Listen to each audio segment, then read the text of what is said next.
क्या करोगे तुम अगर तुम जिस गेम को खेल रहे हो उसी गेम में तुम उसके विलन बन के फंस जाओ और उस गेम के बाहर तुम कभी निकल ही नहीं पाओ। यही एनीमे को मैं आज कवर करने वाला हूँ। हमारा मेन कैरेक्टर यग्द्रासिल करके एक गेम खेल रहा होता है जो एक एमएमओ टाइप गेम होता है और आज के दिन इस गेम का लास्ट दिन होता है क्योंकि इस दिन के बाद इसके डेवलपर्स इसका सर्वर बंद करने वाले होते हैं। तो ये सोचता है कि क्यों ना मैं ठीक रात के 12 बजे तक बैठूं इस गेम में और जैसे ही सर्वर बंद होता है वैसे ही गेम खुद ही बंद हो जाएगा तो मैं जाके सो जाऊंगा।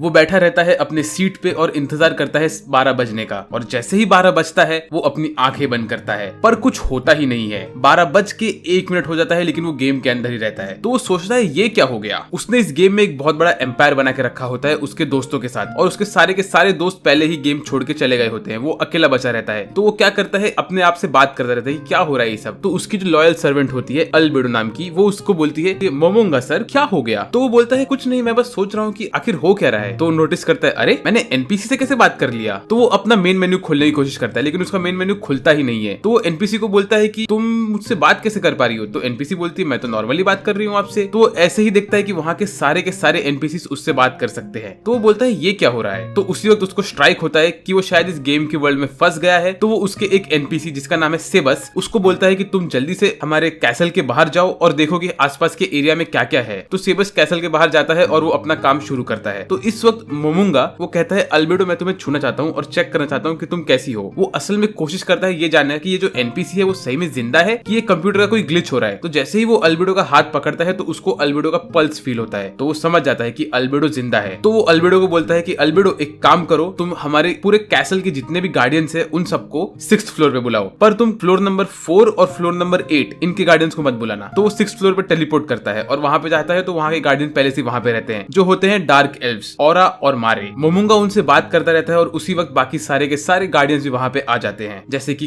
कोक्यूटस आता है जो कि होता है 5th फ्लोर का गार्डियन। शेल्टियर आती है जो कि होती है 1st, 2nd, 3rd फ्लोर का गार्डियन। डेम्यूज आता है जो कि होता है सबसे क्लेवर गार्डियन और उसके बाद आती है अल्बेडो जो होती है इन सब गार्डियंस की लीडर। उसके बाद सारे गार्डियन वहां पे आते हैं और कहते हैं मोमोंगा से कि हम आपको हमारी लॉयल्टी प्लेज करते हैं कि हम आपके सारे हुक्म मानेंगे और आपको कभी निराश नहीं करेंगे। फिर उसके बाद मोमोंगा क्या करता है वो सेबस से बात करता है और सेबस से पूछता है सेबस तुमने बाहर क्या देखा। तो सेबस बताता है कि हम लोग एकदम से नई जगह पे आ गए हैं हमारे आसपास कुछ नहीं है सिर्फ जंगल ही जंगल है और वीरान एरिया है पूरा। तो मोमोंगा समझ जाता है कि वो इसेकाई हो गया है एक नई दुनिया में चला गया है उसके कैसल के साथ। तो अब वो बोलता है कि इस गेम की जो भी एबिलिटीज थी वो सब सारी की सारी लगभग काम कर रही है सिवाय कम्युनिकेशन वाली। मैं किसी भी बाहर के इंसान से कम्युनिकेट नहीं कर पा रहा लेकिन मेरे कैसल के जो मेरे सबऑर्डिनेट्स है मैं उनसे कम्युनिकेट कर पा रहा हूँ। तो वो कहता है कि अभी हमें सबसे पहले हमारे डिफेंसेस पे काम करना पड़ेगा। तो हमें क्या करना चाहिए कि हमारा कैसल कैमोफ्लेज हो जाए। तो मारे बोलता है कि हम आसपास की मिट्टी को कैसल के ऊपर लगा सकते हैं जिसकी वजह से वो यहाँ के एरिया में ढल जाएगा। तो मोमोंगा कहता है ये अच्छा आइडिया है मारे तुम इस पे काम पे लग जाओ। उसके बाद वो सबसे पूछता है कि तुम लोग मेरे बारे में क्या सोचते हो। असल में मोमोंगा यहाँ पे कोशिश करता है हर एक चीज को जानने की क्योंकि एक नई दुनिया में आ चुका होता है। तो हर एक कैरेक्टर बोलता है कि सर आप बहुत अच्छे हो आप सबसे बेस्ट हो आप सुप्रीम रूलर हो और सब लोग उसकी तारीफ करते हैं। उसके बाद मोमोंगा उनसे बात करके वहां से निकल जाता है। तो फिर शेल्टियर और अल्बेडो इन दोनों के बीच में झगड़ा हो जाता है क्योंकि शेल्टियर मोमोंगा से बहुत प्यार करती है और अल्बेडो का सेटिंग मोमोंगा ने चेंज कर दिया होता है और उसने सेटिंग कुछ इस तरह से चेंज किया होता है कि अल्बेडो भी मोमोंगा के साथ प्यार में पागल हो गई हो। तो अल्बेडो और शेल्टियर ये बात पे फाइट करते हैं कि कौन मोमोंगा की असली पत्नी बनेगी। उसके बाद अगले सीन में हमें दिखाते हैं कि मोमोंगा नए नए स्वॉर्ड्स ट्राई करता रहता है। वो बोलता है कि मैं तो एक मैजिक कास्टर हूँ और मेरा लेवल 100 है जो कि मैक्स है तो मैं मेरे सेटिंग्स चेंज करके एक स्वॉर्ड को भी यूज कर सकता हूँ। ऐसा वो बात करता रहता है खुद से और वो खुद के ऊपर एक आर्मर पहन लेता है और उसके बाद वो स्वॉर्ड को अच्छे से यूज कर पाता है। फिर वहां पे एक मेड को बोलता है कि मैं कुछ समय के लिए बाहर जा रहा हूँ। तो जैसे ही बाहर जाने की कोशिश करता है तो डेम्यूज उसके पास आ जाता है और कहता है सर मैं आपको अकेले बाहर नहीं जाने दे सकता। तो मोमोंगा डेम्यूज को अपने साथ लेके बाहर जाता है और वो ऊपर जाके आसपास की एरिया देखने लगता है। तो तभी वो देखता है कि ऊपर का आसमान बहुत ही ब्यूटीफुल होता है और वो कहता है ये दुनिया बड़ी ब्यूटीफुल है मेरा ये मानना है कि मुझे ये दुनिया पे राज करना है। और ये बात वो असल में मजाक में कहता है लेकिन डेम्यूज इसे सच मान लेता है और वो कहता है मोमोंगा सामा आपकी ये बात को हम 100% कंप्लीट करेंगे। उसके बाद मोमोंगा देखता है कि मारे असल में काम करता रहता है अपना और वो आसपास की मिट्टी को यूज करके पूरे कैसल को कैमोफ्लेज करता रहता है। तो मोमोंगा खुश होकर मारे के पास जाता है और उसे बोलता है तुमने बहुत अच्छा काम किया है और वो गिफ्ट में मारे को एक आइंस ओल गुन जो उनके गिल्ड का नाम होता है उसकी एक अंगूठी दे देता है और कहता है ये अंगूठी जब तुम यूज करोगे तो तुम यहाँ पे पूरी जगह पे टेलीपोर्ट करके कहीं भी आराम से जा सकते हो। और उसी वक्त अल्बेडो भी वहां पे आ जाती है। तो मोमोंगा अल्बेडो को भी एक अंगूठी देता है। वो अंगूठी पाके अल्बेडो तो एकदम पागल हो जाती है खुशी से। उसके बाद मोमोंगा वापस से टेलीपोर्ट करता है अपने कैसल के अंदर और तभी ही हमें दिखाते हैं कि कुछ लोग इस जगह पे अटैक करने की कोशिश करते होते हैं। उसके बाद अगले सीन में ये हमें दिखाते हैं कि किंगडम के सोल्जर्स एक विलेज पे जाते हैं जहाँ पे आग लगी हुई होती है। उन सोल्जर्स का जो लीडर होता है उसका नाम होता है गाजेफ स्टर्नॉफ, और वो उनके किंगडम का सबसे बेस्ट स्वॉर्ड्समैन रहता है। तो जो गाजेफ का जो असिस्टेंट होता है वो उससे कहता है कि सर मुझे ऐसा लग रहा है कि किंगडम के अंदर ही कुछ लोग ऐसा प्लॉटिंग कर रहे हैं आपके अगेंस्ट, कि वो लोग चाहते हैं कि आप यहाँ से हार जाओ, वो लोग आपको खत्म करना चाहते हैं। तो गाजेफ कहता है ऐसी बात नहीं है, हमें इसके बारे में नहीं सोचना चाहिए। उसके बाद अगली सीन में हमें दिखाते हैं कि मोमोंगा असल में एक मिरर को यूज करता रहता है उसके आसपास की एरिया को देखने के लिए। ये एक रिमोट मिरर होता है। तो वो देखता है कि उसके आसपास वाले विलेज में कुछ लोग हमला कर रहे होते हैं। तो वो सोचता है कि यार मैं लोगों को मरता हुआ देख रहा हूँ और मुझे कुछ फर्क ही नहीं पड़ रहा है, लगता है इस दुनिया में आने के बाद मेरे अंदर की इंसानियत पूरी तरह से खत्म हो गई है। तो पहले तो उसे कुछ फर्क नहीं पड़ता है, वो सोचता है कि मैं क्यों इन लोग को बचाऊं। लेकिन तब उसके सामने सेबस खड़ा होता है तो उसको याद आता है सेबस का जो क्रिएटर था जिसने सेबस को बनाया था वो उसका दोस्त होता है, और उसने भी मोमोंगा को एक बार ऐसे ही बचाया होता है कुछ लोगों से। तो वो बोलता है चलो अब मैं जाता हूँ और इस विलेज के लोगों को बचाता हूँ। और वो बोलता है अगर मैं ऐसा करूंगा तो मुझे ये भी मालूम पड़ जाएगा मैं कितना ताकतवर हूँ। तो अगले ही सीन में हमें दिखाते हैं कि उस विलेज की एक छोटी सी लड़की के ऊपर कुछ सोल्जर्स अटैक करने वाले होते हैं, और तभी मोमोंगा वहां पे एक पोर्टल खोल के आ जाता है और वो उस लड़की को बचा लेता है। उसके बाद वो लड़की को वो एक पोशन देता है और बोलता है ये पोशन तुम यूज करोगी तो तुम्हारे सारे जख्म ठीक हो जाएंगे। पर ये पोशन इतना पावरफुल होता है कि वो सिर्फ जख्म ही नहीं ठीक करता है, वो लड़की के कपड़े भी ठीक कर देता है। तो लड़की पूछती है कि सर आपका नाम क्या है? तो ये बोलता है कि मेरा नाम है आइंस ओल गून, तुम मुझे आइंस बुला सकती हो। उसके बाद आइंस एक मरे हुए सोल्जर को एक अनडेड सोल्जर में कन्वर्ट कर देता है और उससे कहता है कि तुम विलेज में जाओ और जिन भी लोगों ने ऐसा आर्मर पहना है उनको तुम मार दो। तो फिर उसका अनडेड सोल्जर विलेज में जाता है और सारे सोल्जर्स को मारने लगता है। तो फिर उसके कुछ समय बाद आइंस वहां पे आता है और बोलता है बस हो गया, अब और लोग को मत मारो। और वो उन सब बचे हुए सोल्जर्स को कहता है कि अब जाओ और तुम्हारे लीडर को बता दो कि आइंस ओल गून से पंगा न ले और ये विलेज उसके प्रोटेक्शन के अंदर है। तो फिर उसके बाद आइंस विलेजर से बोलता है कि मैंने तुम्हारा विलेज सिर्फ ऐसे ही फ्री में नहीं बचाया है, मुझे इसके बदले पैसे चाहिए। असल में ये एक कवर अप होता है, उसे पैसे नहीं चाहिए होते, उसे चाहिए होता है इन्फॉर्मेशन। तो विलेज के चीफ से बात करता है और उससे जानकारी लेता है कि आसपास के लोग कौन है, कौन से किंगडम है आसपास, और उसे मालूम पड़ता है कि उसके पास में ही एक इरेंटल करके जगह है जहाँ पे एडवेंचरर्स का गिल्ड होता है। तो उसको ये जगह बहुत इंटरेस्टिंग लगती है। उससे कुछ समय बाद उसी विलेज में गाजोफ अपने टीम के साथ आता है और बोलता है कि आप लोग के ऊपर अटैक होने वाला है और हम आपको बचाने के लिए आए हैं। तो तभी आइंस बोलता है कि मैंने इन लोग को बचा लिया है और अब ये विलेज मेरे अंडर में है। तो गाजोफ उसको थैंक्स बोलता है आइंस को और बोलता है कि आपने बहुत अच्छा काम किया है। उसके बाद गाजोफ को खबर मिलती है कि कोई इंपीरियल सोल्जर्स उनके ऊपर हमला करने वाले हैं। फिर वो लोग देखते हैं कि उनके विलेज के ठीक सामने कुछ मैकेनिकल एंजल्स रहते हैं जो कि बहुत हाई लेवल के होते हैं गाजोफ के अगेंस्ट। तो गाजोफ आइंस से कहता है कि प्लीज आप मेरी मदद करिए इनको हराने में। तो आइंस बोलता है मैं ऐसा नहीं कर सकता हूँ पर मैं तुम्हें वादा करता हूँ कि ये विलेज सेफ रहेगा। तो गाजोफ कहता है मुझे लग रहा है कि ये लोग मुझ पे हमला करने के लिए आए हैं, इन्हें विलेज से कोई लेना देना है ही नहीं। तो आइंस कहता है हाँ ऐसा हो सकता है। उसके बाद आइंस गाजोफ को एक रेलिक देता है और कहता है कि तुम जाओ और उनसे लड़ो। तो गाजोफ अपनी टीम को लेकर हमला करने जाता है मैकेनिकल एंजल्स के ऊपर। वो फटाफट फाइट करता है उनसे, धड़ाधड़ वो एंजल्स को मारता रहता है अपने मार्शल आर्ट्स यूज करके। लेकिन वो देखता है जो बंदा इन सब एंजल्स को कमांड कर रहा होता है वो कहता है कि गाजोफ चुपचाप तुम अपनी जान यहाँ पे छोड़ दो और सरेंडर कर दो तो मैं तुम्हारी मौत पेनलेस बना दूंगा, वरना मैं तुम्हें इतना दर्द दूंगा और उसके बाद जाके तुम्हारे पीछे वाले विलेज को भी खत्म कर दूंगा। तो गाजोफ बोलता है मैं ऐसा होने नहीं दूंगा। उसके बाद वो लोग गाजोफ के ऊपर बहुत अटैक करते हैं और गाजोफ की एकदम हालत खराब हो जाती है। और तभी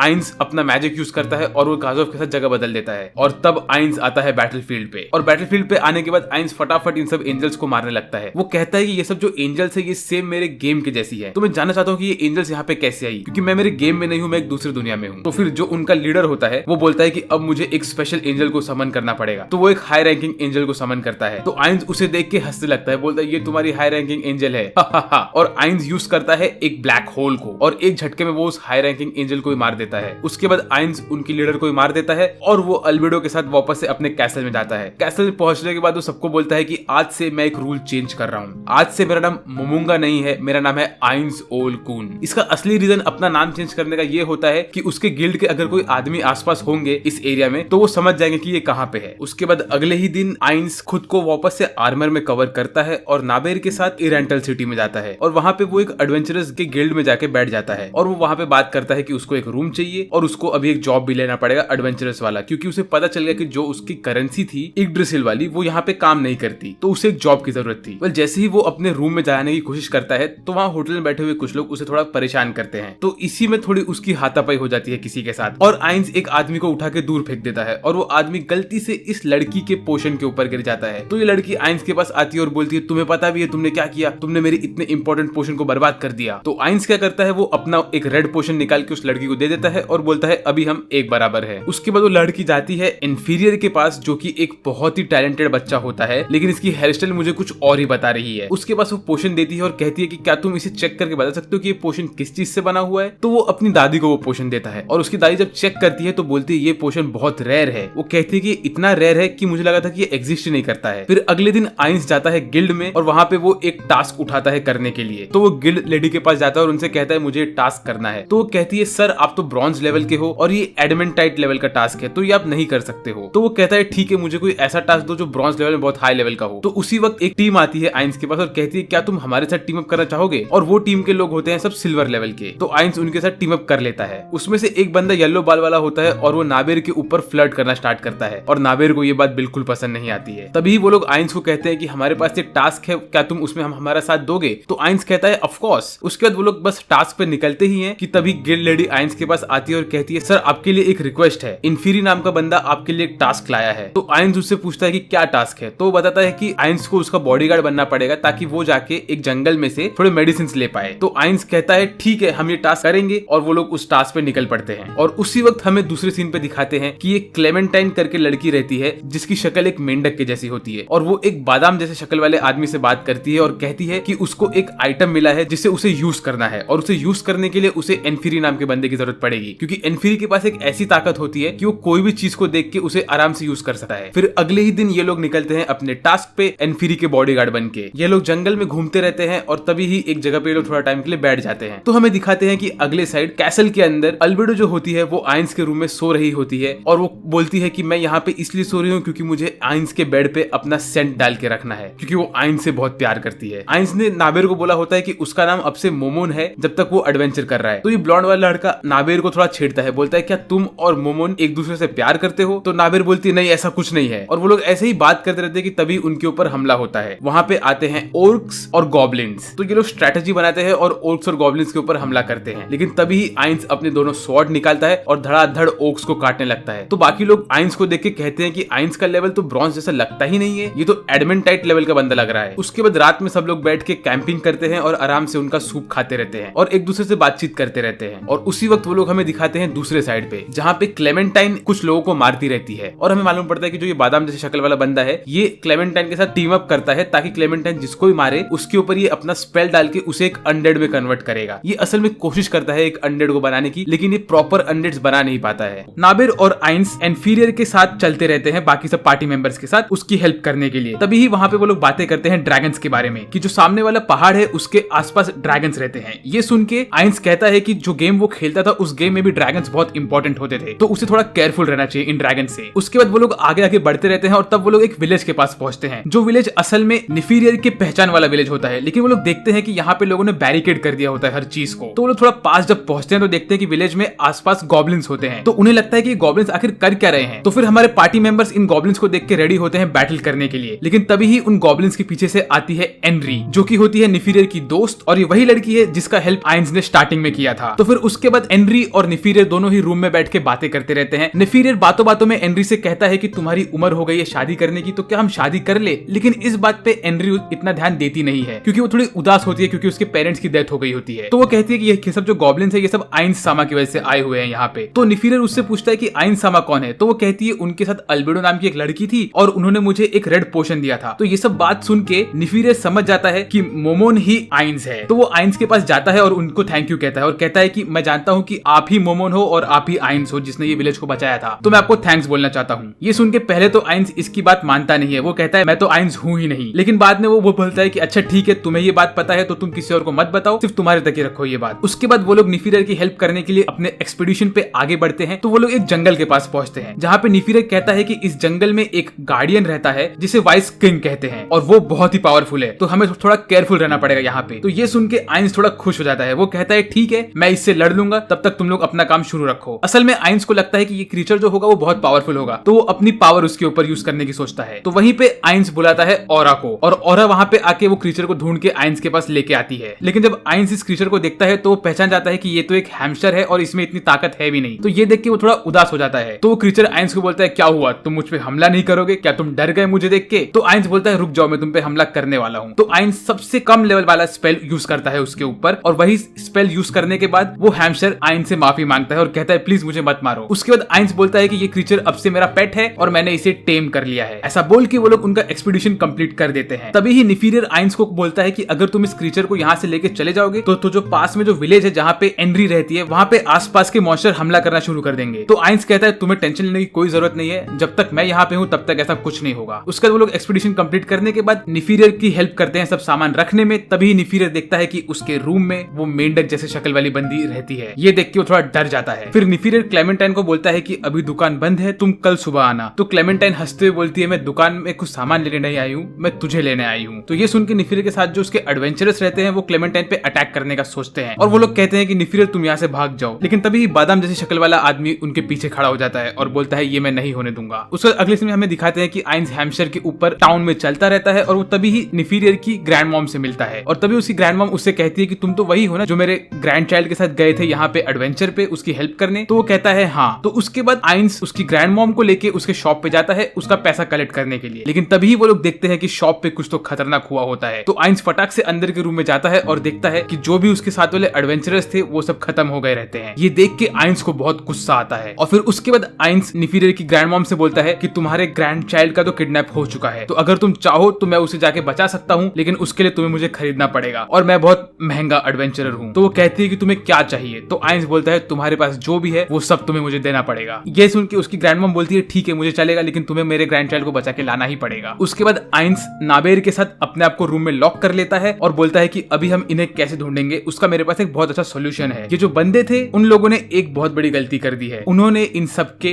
बैजेस चुरा लिए जिस वजह से हम हमारा मैजिक यूज करके उन्हें ट्रैक कर सकते हैं। तो आइंस 5-6 स्क्रोल निकालता है मैजिक वाले और वो डिटेक्ट करता है कि ये लोग कहाँ पे है। उसके बाद उसको प्रॉपर लोकेशन मिल जाता है कि ये क्लेमेंटाइन और बादाम जैसी शक्ल वाला आदमी कहाँ पे है निफीरियर के साथ। तो वो निकल लेता है उनको पकड़ने के लिए। जैसे ही वो गेट के पास पहुंचता है तो देखता है कि गेट के सामने जो सोल्जर्स रहते हैं वो लोग बच के भागते रहते हैं क्योंकि उनके ठीक पीछे होती है एक अनडेड की आर्मी। तो आइंस उनसे कहता है तुम लोग टेंशन मत लो, मैं जाके इन्हें खत्म कर दूंगा। आइंस उनसे बात करता ही रहता है कि तभी एक गोलम टाइप एनिमी उनके ऊपर हमला करता है। तो आइंस अपना स्वॉर्ड निकालता है और एक सिंगल स्विंग में उस बंदे को मार देता है। उसके बाद आइंस, नाबेर और उनका हैम्स्टर जिसका नाम उसने रखा होता है हुमुस के, वो लोग जंप मार के जाते हैं वॉल के उस तरफ और एक एक करके सारे अनडेड्स को मारना शुरू करते हैं। आइंस अच्छे खासे अनडेड्स को मार चुका होता है लेकिन वो देखता है कि अनडेड्स रुकते ही नहीं है। तो वो खुद 2 लोग को समन करता है, एक होता है जैक द रीपर और एक होता है बोन स्मैशर, या फिर इसका नाम था बोन कलेक्टर। वेल ये दोनों आके फटाफट सारे अनडेड्स को मारना शुरू कर देते हैं। उसके बाद आइंस पहुंचता है बादाम वाले बंदे के पास और उसको बोलता है कि तुमने उस लड़के को कहां छुपा के रखा है, उसे मेरे पास भेज दो। और तभी ही मेंढक जैसी शक्ल वाली क्लेमेंटाइन वहां पे आती है और हंसने लगती है, कहती है क्या तुम तुम्हारे दोस्तों का बदला लेने आए हो मुझसे? तो वो कहता है नहीं, मैं तो सिर्फ उन्हें जानता था, लेकिन मुझे कोई फर्क नहीं पड़ता कि तुमने उसे मार दिया, पर हाँ तुमने उन लोग को मारा, उससे तुमने मेरे प्लान्स में दखल अंदाजी की है और इस वजह से अब तुम मेरी दुश्मन हो। ऐसा बोल के आइंस क्लेमेंटाइन को लेके जाता है एक ओपन एरिया में उससे लड़ने के लिए और नाबेर को कहता है कि नाबेर तुम ये बादाम जैसी शक्ल वाले बंदे से लड़ो। और फिर इस तरफ नाबेर इलेक्ट्रोस्फीयर करके एक स्पेल यूज करती है और बादाम वाले आदमी के सारे साथियों को एक साथ खत्म कर देती है। और तभी ही बादाम वाला आदमी अपना एक स्पेशल मूव यूज करता है नाबेर के ऊपर। वो एक स्केलेटन ड्रैगन को समन करता है, जो कि असल में कहा जाता है कि ये ड्रैगन के ऊपर कोई भी मैजिक काम नहीं कर सकता। तो ये कहता है कि अब तो तुम कुछ नहीं कर सकती, तुम्हारा मैजिक इसके ऊपर नाकामयाब होने वाला है। तो तभी नाबेर कहती है ठीक है मैं अपना फिजिकल स्ट्रेंथ यूज करूंगी। और नाबेर अपना एक तलवार निकालती है जो कि असल में खंजर टाइप का होता है और ड्रैगन के ऊपर हमला करती है। ये देख के बादाम टेंशन में आ जाता है, बोलता है कि तुम क्या हो, तुम्हारे पास इतनी ताकत कैसे है? फिर बादाम उसके हाथ में जो ऑर्ब होता है उसको यूज करके ड्रैगन को वापस से हील करता है। नाबेर फिर से उस पर हमला करती है तो बादाम बोलता है रुक जाओ, अब मैं तुम्हें मेरी पूरी पावर दिखाऊंगा। और वो अपनी सारी ताकत एक साथ यूज करता है और एक और ड्रैगन को समन करता है। वेल दूसरी तरफ क्लेमेंटाइन और आइंस लड़ते रहते हैं। यहाँ पे क्लेमेंटाइन बोलती है कि तुम्हारे दोस्तों को मारने के बाद मैंने उनके बैचेस को अपने कपड़े पे लगा दिया है और वो आइंस के साथ मजाक करती रहती है। उसे लगता है कि आइंस में कोई ताकत नहीं है। वो एक एक मैजिकल मूव्स यूज करती है, फिजिकल एनहांसमेंट्स यूज करती है और आइंस के ऊपर हमला करती रहती है। थोड़े हमले करने के बाद वो कहती है कि आइंस को कि तुम्हारे ऊपर कोई मेरे हमले का असर क्यों नहीं हो रहा है, लगता है तुम्हारा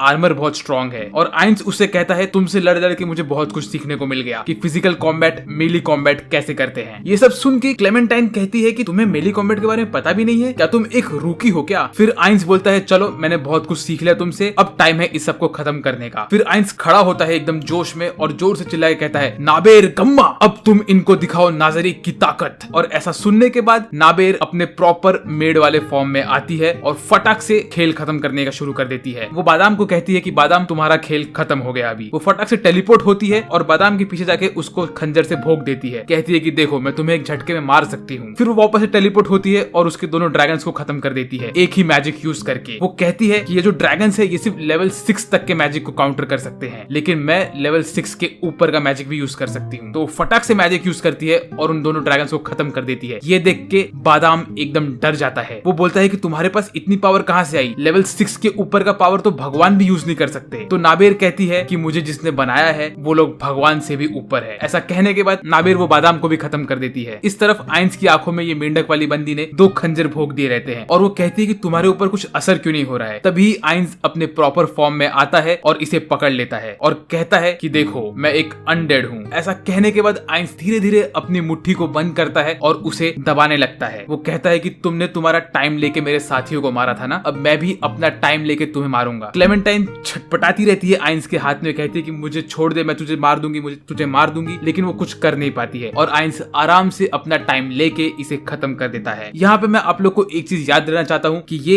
एनिमे का जो मेन कैरेक्टर है वो असल में विलन है और यहाँ पे ये चीज हम अच्छे से देख भी सकते हैं। फिर उसे खत्म करने के बाद आइंस और नाबेर अपनी जगह पे वापस जाना शुरू करते हैं और तभी ही हुमुस के भी वहाँ पे आ जाता है। इसके बाद आइंस वो रूम में घुसता है और जाके इन्फीरियर को बचा लेता है। वो उसके ऊपर एक मैजिक यूज करता है और बोलता है कि मैं तुम्हारे अंधेपन का इलाज कर दूंगा और फिर वो इन्फीरियर को वहां से लेके बाहर निकलता है। फिर अगले सीन में हमें दिखाते हैं कि आइंस का लेवल अप हो गया रहता है और उसका बैच ब्रॉन्ज बैच से चेंज होके एक ब्लूइश कलर का बैच बन जाता है और तभी उसको उसके नाजारिक से एक कॉल आता है और उसमें वो लोग कहते हैं कि शेल्टियर ब्लड फॉलन ने हमें धोखा दे दिया है। तो अब 3rd एपिसोड स्टार्ट करते हैं। जैसा कि हमने पिछले एपिसोड में देखा था कि हमें मालूम पड़ता है कि आइंस को खबर मिलती है कि शेल्टियर ब्लड फॉलन ने उन्हें धोखा दे दिया है। तो इस एपिसोड में हमें ये लोग ये बताते हैं कि ऐसा क्यों हुआ और कैसे हुआ कि शेल्टियर ने उन्हें धोखा दिया। तो ये एपिसोड स्टार्ट होता है नॉर्मली, हमें दिखाते हैं कि आइंस की एक मेड जिसका नाम है सॉल्यूशन, वो एक रेस्टोरेंट में बैठी होती है और खाना खाती रहती है। वो वहाँ पे सेबस के साथ बैठी होती है, लेकिन उसे खाना पसंद नहीं आता है और वो गुस्सा होकर वहाँ से निकल लेती है। तभी वो एक रैंडम से आदमी को बोलती है कि तुम जाओ और हमारा कैरेज रेडी करो। तो हमें ये मालूम पड़ता है कि सॉल्यूशन ने यहाँ पे इस बंदे को हायर किया रहता है। फिर उसके बाद हमें ये मालूम पड़ता है कि सॉल्यूशन और सेबस यहाँ पे इसलिए आए हैं क्योंकि उन लोग को आइंस ने बोला रहता है कि तुम लोग इरेंटल में जाओ और वहाँ पे जाके तुम इन्फॉर्मेशन कलेक्ट करो इस पूरे एरिया की। फिर वो लोग जब कैरेज में बैठे होते हैं तो वहाँ पे शेल्टियर भी आती है अपने दोनों हेंचमेंस के साथ, जो कि दोनों वैम्पायर लड़कियां होती है। शेल्टियर और सॉल्यूशन बातें करते ही रहते हैं अपने इन्फॉर्मेशन गैदरिंग के बारे में कि तभी ही जो इनका कैरेज चलाने वाला बंदा होता है वो बाहर लोगों को सिग्नल देता है और बहुत सारे लोग यहाँ पे आ जाते हैं और इन्हें घेर लेते हैं। वो लोग सोचते हैं कि वो लोग इनके ऊपर हमला करेंगे और इन्हें लूट लेंगे और तो और उन्हें लगता है कि वो लोग यहाँ पे जाके इन्हें छेड़ेंगे, लेकिन वो लोग जैसे ही शेल्टियर के ऊपर हमला करने जाते हैं तो शेल्टियर फटाफट उनको खत्म करने लगती है। उसके बाद सॉल्यूशन भी इस बंदे के ऊपर हमला करती है जो इनका कैरेज चला रहा होता है, वो उसको अपने अंदर खींच लेती है। फिर शेल्टियर को खबर मिलता है कि यहाँ पे पास ही में एक केव के अंदर कुछ ह्यूमंस है जो लोग कुछ रिसर्च कर रहे हैं और उनमें से एक बंदे का नाम है ब्रायन, जो कि गाजेफ के लेवल का बंदा है। ये सुन के शेल्टियर कहती है कि वो यहाँ पे जाएगी और इन ह्यूमंस के ऊपर हमला करेगी और उन्हें लेके आएगी अपने टूम में। और तो और उसी वक्त सेबस और सॉल्यूशन निकलते हैं अपने काम के ऊपर, जो होता है कि उन्हें इन्फॉर्मेशन गैदर करना होता है। शेल्टियर और उसकी एक वैम्पायर दोनों ही केव में घुसते हैं और लोगों को मारते मारते आगे बढ़ते रहते हैं। तभी ही ब्रायन उनके सामने आता है और कहता है कि मैं तुमसे लड़ने वाला हूँ। ब्रायन को लगता है कि शेल्टियर एक नॉर्मल सी वैम्पायर है और वो अपने आपको पावर अप करता है अटैक करने के लिए शेल्टियर के ऊपर, लेकिन वो जैसे ही अटैक करता है तो वो कुछ कर ही नहीं पाता है। शेल्टियर उसे उतने में ही रोक देती है और फिर उसके बाद शेल्टियर उसकी बेइज्जती करने लगती है, कहती है तुम्हारे में इतना ही ताकत था। ये सब देख के ब्रायन अपने आप को खो देता है और वो डर के भाग जाता है शेल्टियर से दूर। तो शेल्टियर भी एक खून का ऑर्ब अपने ऊपर कलेक्ट कर रही होती है लोगों को मार मार के। वो कहती है अब ये पूरा भर चुका है तो मैं ट्रांसफॉर्म होंगी और शेल्टियर अपने खतरनाक से वैम्पायरिक रूप में ट्रांसफॉर्म हो जाती है और वो घुस के एक एक आदमी को मारती रहती है। उसका प्लान ये होता है कि उसे ब्रायन को मारना होता है, लेकिन जैसे ही वो एंड तक पहुंचती है तो वो देखती है कि ब्रायन एक छोटे से गली में से निकल गया रहता है। तो ये देख के वो बहुत गुस्सा हो जाती है। उसके बाद शेल्टियर वो केव से बाहर निकलती है तो देखती है कि बाहर भी एक ग्रुप रहता है, उसके ऊपर हमला कर रहा होता है। तो शेल्टियर उन ग्रुप वाले बंदों को भी एक एक करके मारने लगती है। इस ग्रुप में एक बंदी ये भी होती है जिसको पिछले एपिसोड में आइंस ने अपना पोशन दिया होता है, तो ये बंदी गलती से वो पोशन शेल्टियर के ऊपर फेंक देती है। तो जैसे ही शेल्टियर के ऊपर एक पोशन गिरता है तो शेल्टियर समझ जाती है कि ये पोशन तो आइंस का है। तो शेल्टियर इस बंदी को रोक देती है और इसका माइंड कंट्रोल करके इससे पूछती है कि तुम्हें ये पोशन कहाँ से मिला, और पूछताछ करते हुए उसे मालूम पड़ता है कि कुछ दूर और भी ह्यूमंस का एक टेरिटरी है। तो ये सुन के उसे और गुस्सा आता है तो वो भाग के जाती है वो ह्यूमंस के ऊपर हमला करने के लिए। तो वो जैसे ही वहां पहुंचते तो देखते कि यहाँ पे कुछ हाई लेवल के लोग होते हैं, उसमें से एक बंदा बहुत ज्यादा पावरफुल होता है। तो वो शेल्टियर सोचती है कि मैं इसी के ऊपर हमला करूंगी। वो जैसे ही उसके ऊपर हमला करने जाती है तो उसके ऊपर कोई मैजिक कास्ट कर देता है और शेल्टियर वहां पे फ्रीज हो जाती है। और इसी में हमें मालूम पड़ता है कि यहाँ पे किसी बंदे ने शेल्टियर के ऊपर एक ऐसा मैजिक कास्ट किया होता है जो शेल्टियर को अपने कंट्रोल में कर लेता है कि उसे घूम फिर के नाज़ारिक को धोखा देना पड़ गया। और यहीं पे आइंस अपने टूम में बैठ के ये सब चीजें जानता रहता है और तभी अल्बेडो उससे कहती है कि शेल्टियर ने हमें धोखा दिया तो हमें शेल्टियर को खत्म कर देना चाहिए। तो आइंस कहता है कि शेल्टियर जो है वो हम में से सबसे पावरफुल गार्डियन है यहाँ की और उसे खत्म करना कोई छोटी मोटी बात है नहीं। और तो और मैं ये जानना चाहता हूँ कि शेल्टियर ने हमें धोखा क्यों दिया, क्या किसी ने उसका माइंड कंट्रोल किया है कि उसने खुद के मन से हमें धोखा दिया है। अगर शेल्टर को कोई कंट्रोल कर रहा है तो मैं उसे बचाना चाहता हूँ। आइंस ऐसा कहता है और वो शांत होकर बैठ जाता है। लेकिन वो इस वक्त ये सोचता है कि आखिर शेल्टर को कैसे कोई कंट्रोल कर सकता है, वो तो एक अनडेड है और अनडेड को कंट्रोल करना ऑलमोस्ट इम्पॉसिबल है। और तभी उसको समझ में आता है कि शायद से कोई एक ऐसा इंसान है यहाँ पे जो उसके गेम से टेलीपोर्ट हुआ है, जिसके पास ऐसा मैजिक है कि वो शेल्टर को भी कंट्रोल कर सकता है। और ये सोच के वो एकदम से केयरफुल हो जाता है। उसके बाद अगले ही दिन पे हमें दिखाते हैं कि टाउन के एक बड़े आदमी ने आइंस को समन किया रहता है एज एन एडवेंचरर वाले फॉर्म में। वो आइंस को बताता है कि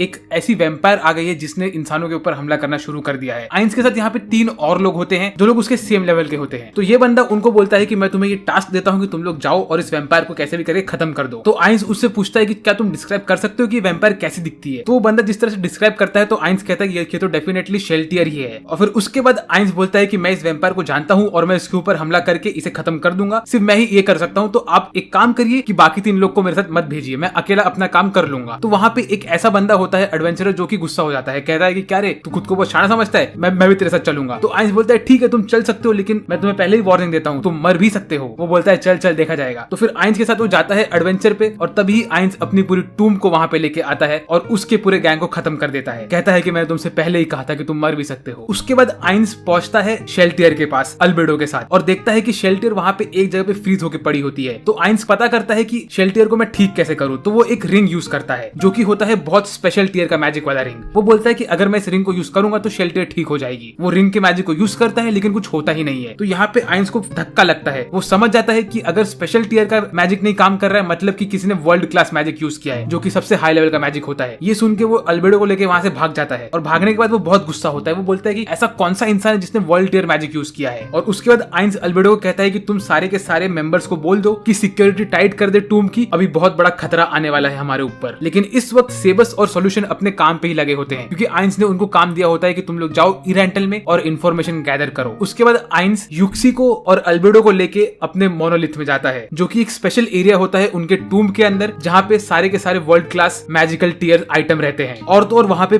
प्रीवियस टूम ओनर्स के स्टैचूज भी रहते हैं। यहाँ पे आइंस का बनाया हुआ क्रिएशन भी होता है जो कि होता है पेंडोरास एक्टर। ये बंदे के पास ऐसी एबिलिटी होती है कि वो किसी का भी रूप ले सकता है। इस बंदे को असल में आइंस ने बनाया रहता है। तो ये बंदा जैसे ही आइंस के सामने आता है तो वो कुछ क्रिंजी बातें करने लगता है। ये देख के आइंस थोड़ा शर्मिंदा हो जाता है। उसके बाद आइंस अल्बेडो को और अंदर वाले रूम में लेके जाता है और उससे कहता है कि देखो यहाँ पे हमारे सब प्रीवियस लॉर्ड्स के स्टैचूज है। तो अल्बेडो को लगता है शायद वो लोग खत्म हो चुके हैं इसीलिए उनके स्टैचूज यहाँ पे पड़े हुए हैं। तो आइंस बात करते करते अल्बेडो से कहता है कि देखो मेरा स्टैचू भी मैं यहाँ पे लगाऊंगा। तो ये सुन के अल्बेडो रोने लगती है। वो कहती है कि आप ऐसा मत कहिए, आप हमें छोड़ के मत जाइए। तो आइंस अल्बेडो से कहता है कि अल्बेडो मैं तुम्हें ये कहना चाहता हूँ कि हमें अभी शेल्टियर को ठीक करना है, उसे बचाना है, लेकिन शेल्टियर के ऊपर वर्ल्ड क्लास आइटम यूज हुआ है तो उसे काउंटर करने के लिए मुझे भी वर्ल्ड क्लास आइटम यूज करना पड़ेगा। और तो और मैं जाके शेल्टियर से खुद लड़ूंगा और तुम्हें पता है कि शेल्टियर कितनी पावरफुल है, तो ऐसा हो सकता है कि मैं शायद वापस ना आ पाऊं। तो ये सुन के अल्बेडो और दुखी हो जाती है। लेकिन आइंस उससे कहता है कि मेरे पास भी कुछ कुछ टेक्निक्स है जिसकी वजह से मैं तुम्हें गारंटी देता हूँ कि मैं वापस आ जाऊंगा, तो तुम टेंशन मत लो, मैं शेल्टियर को ठीक करके रहूंगा। उसके बाद अगले ही दिन आइंस ओरा और मारे के साथ शेल्टियर के पास वाले एरिया पे टेलीपोर्ट होता है। उसने ओरा और मारे दोनों को ही एक एक वर्ल्ड क्लास आइटम दिया होता है और उनसे कहता है कि तुम लोग दूर जाके मेरे फाइट को ऑब्जर्व करो। और टूम के अंदर बैठे होते हैं कोक्यूटस और अल्बेडो।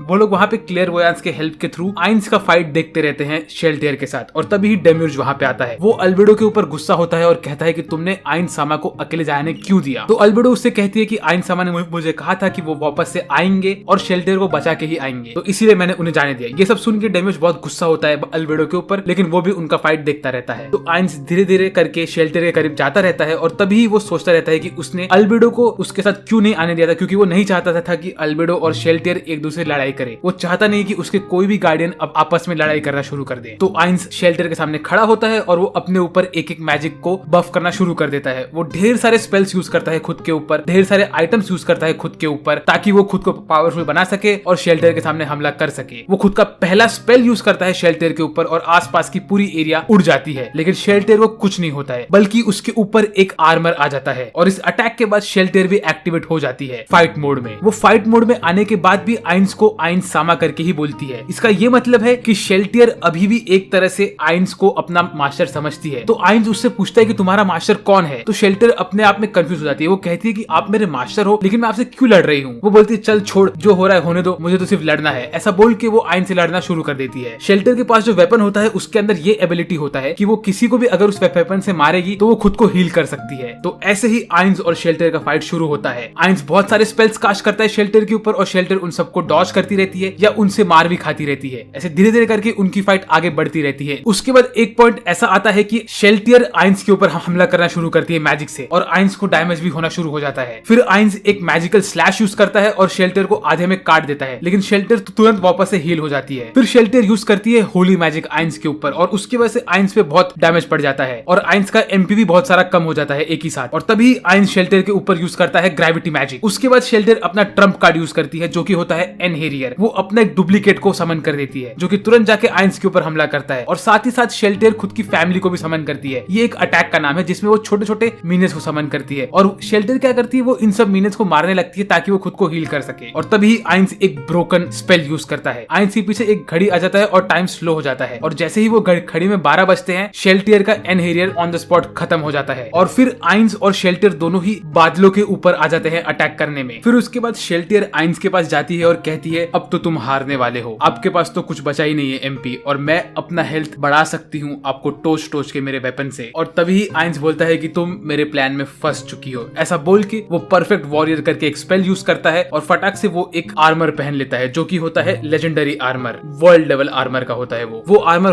होता है कोग्यूटस के क्रिएटर का और ये आर्मर बहुत ही इंसेन होता है। इसको पहनने के बाद आइंस के पास अब प्रॉपर वॉरियर वाली एबिलिटीज आ गई होती है क्योंकि उसने परफेक्ट वॉरियर मैजिक को यूज किया होता है और वो स्वॉर्ड भी यूज करता है एक ऐसा जो कि खटाखट काटता है शेल्टियर को। उसके बाद आइंस और शेल्टियर अपनी फाइट कंटिन्यू करते रहते हैं कि तभी आइंस का टाइमर ऑन हो जाता है। तो आइंस बोलता है चलो अब तुम हार चुकी हो शेल्टियर, टाइमर अप हो चुका है। तो शेल्टियर बोलते ये किस चीज का टाइमर था? तो आइंस बोलता है कि मैंने टाइमर लगा के रखा था कि मैं तुम्हारा हेल्थ को इतना कम कर दूं कि मैं उसके ऊपर मेरा सुपर लेवल का मैजिक यूज कर सकूं। और तभी ही वो उसका सुपर लेवल का मैजिक कास्ट करता है और शेल्टियर के सारे अटैक्स को डिफेंड करता रहता है। जैसे ही वो सुपर लेवल मैजिक कास्ट करता है शेल्टियर बोलते है कि तुम्हें इसे कास्ट करने में बहुत टाइम लगेगा और तब तक मैं तुम्हें मार दूंगी। तभी वो एक और मैजिक आइटम यूज करता है जो कि इंस्टेंटली उसके स्पेल को कास्ट कर देता है और उसको कास्ट करने के बाद शेल्टियर वहीं पे खत्म हो जाती है। उसके बाद अगले सीन में हमें दिखाते हैं कि आइंस और उसकी पूरी गैंग टूम में बैठी होती है और आइंस बोलता है कि अभी हमें शेल्टियर को रिवाइव करना पड़ेगा। तो उसको रिवाइव करने के लिए आइंस को 500 मिलियन गोल्ड को यूज करना पड़ा और फिर शेल्टियर रिवाइव हो भी जाती है। तब आइंस देखता है कि शेल्टियर अभी माइंड कंट्रोल में है कि ठीक हो चुकी है, तो उसे मालूम पड़ता है कि शेल्टियर अभी ठीक हो चुकी है, तो वो खुश हो जाता है। उसके बाद आइंस शेल्टियर से पूछता है कि तुम्हें क्या याद है कि क्या क्या हुआ था? तो शेल्टियर बोलती है कि उसे कुछ याद नहीं है, सिर्फ उसे इतना याद है कि उसने आइंस को हाय बोला था और उसके बाद वो चली गई थी सॉल्यूशन और सेबस से मिलने के लिए। तो आइंस बोलता है कि अच्छा इसका ये मतलब है कि जिस बंदे ने तुम पे हमला किया था उसके बारे में तुम्हें कुछ नहीं पता, तो उस बंदे को अभी भी हमें ढूंढना है और वो एक मिस्ट्री है। इसके बाद आइंस अपने थ्रोन पे बैठा होता है और वो याद करता रहता है अपने सारे फ्रेंड्स को और तभी ही ये वाला सीजन ऑलमोस्ट एंड होने पे आ जाता है। लेकिन तभी हमें नेक्स्ट सीन में दिखाते हैं कि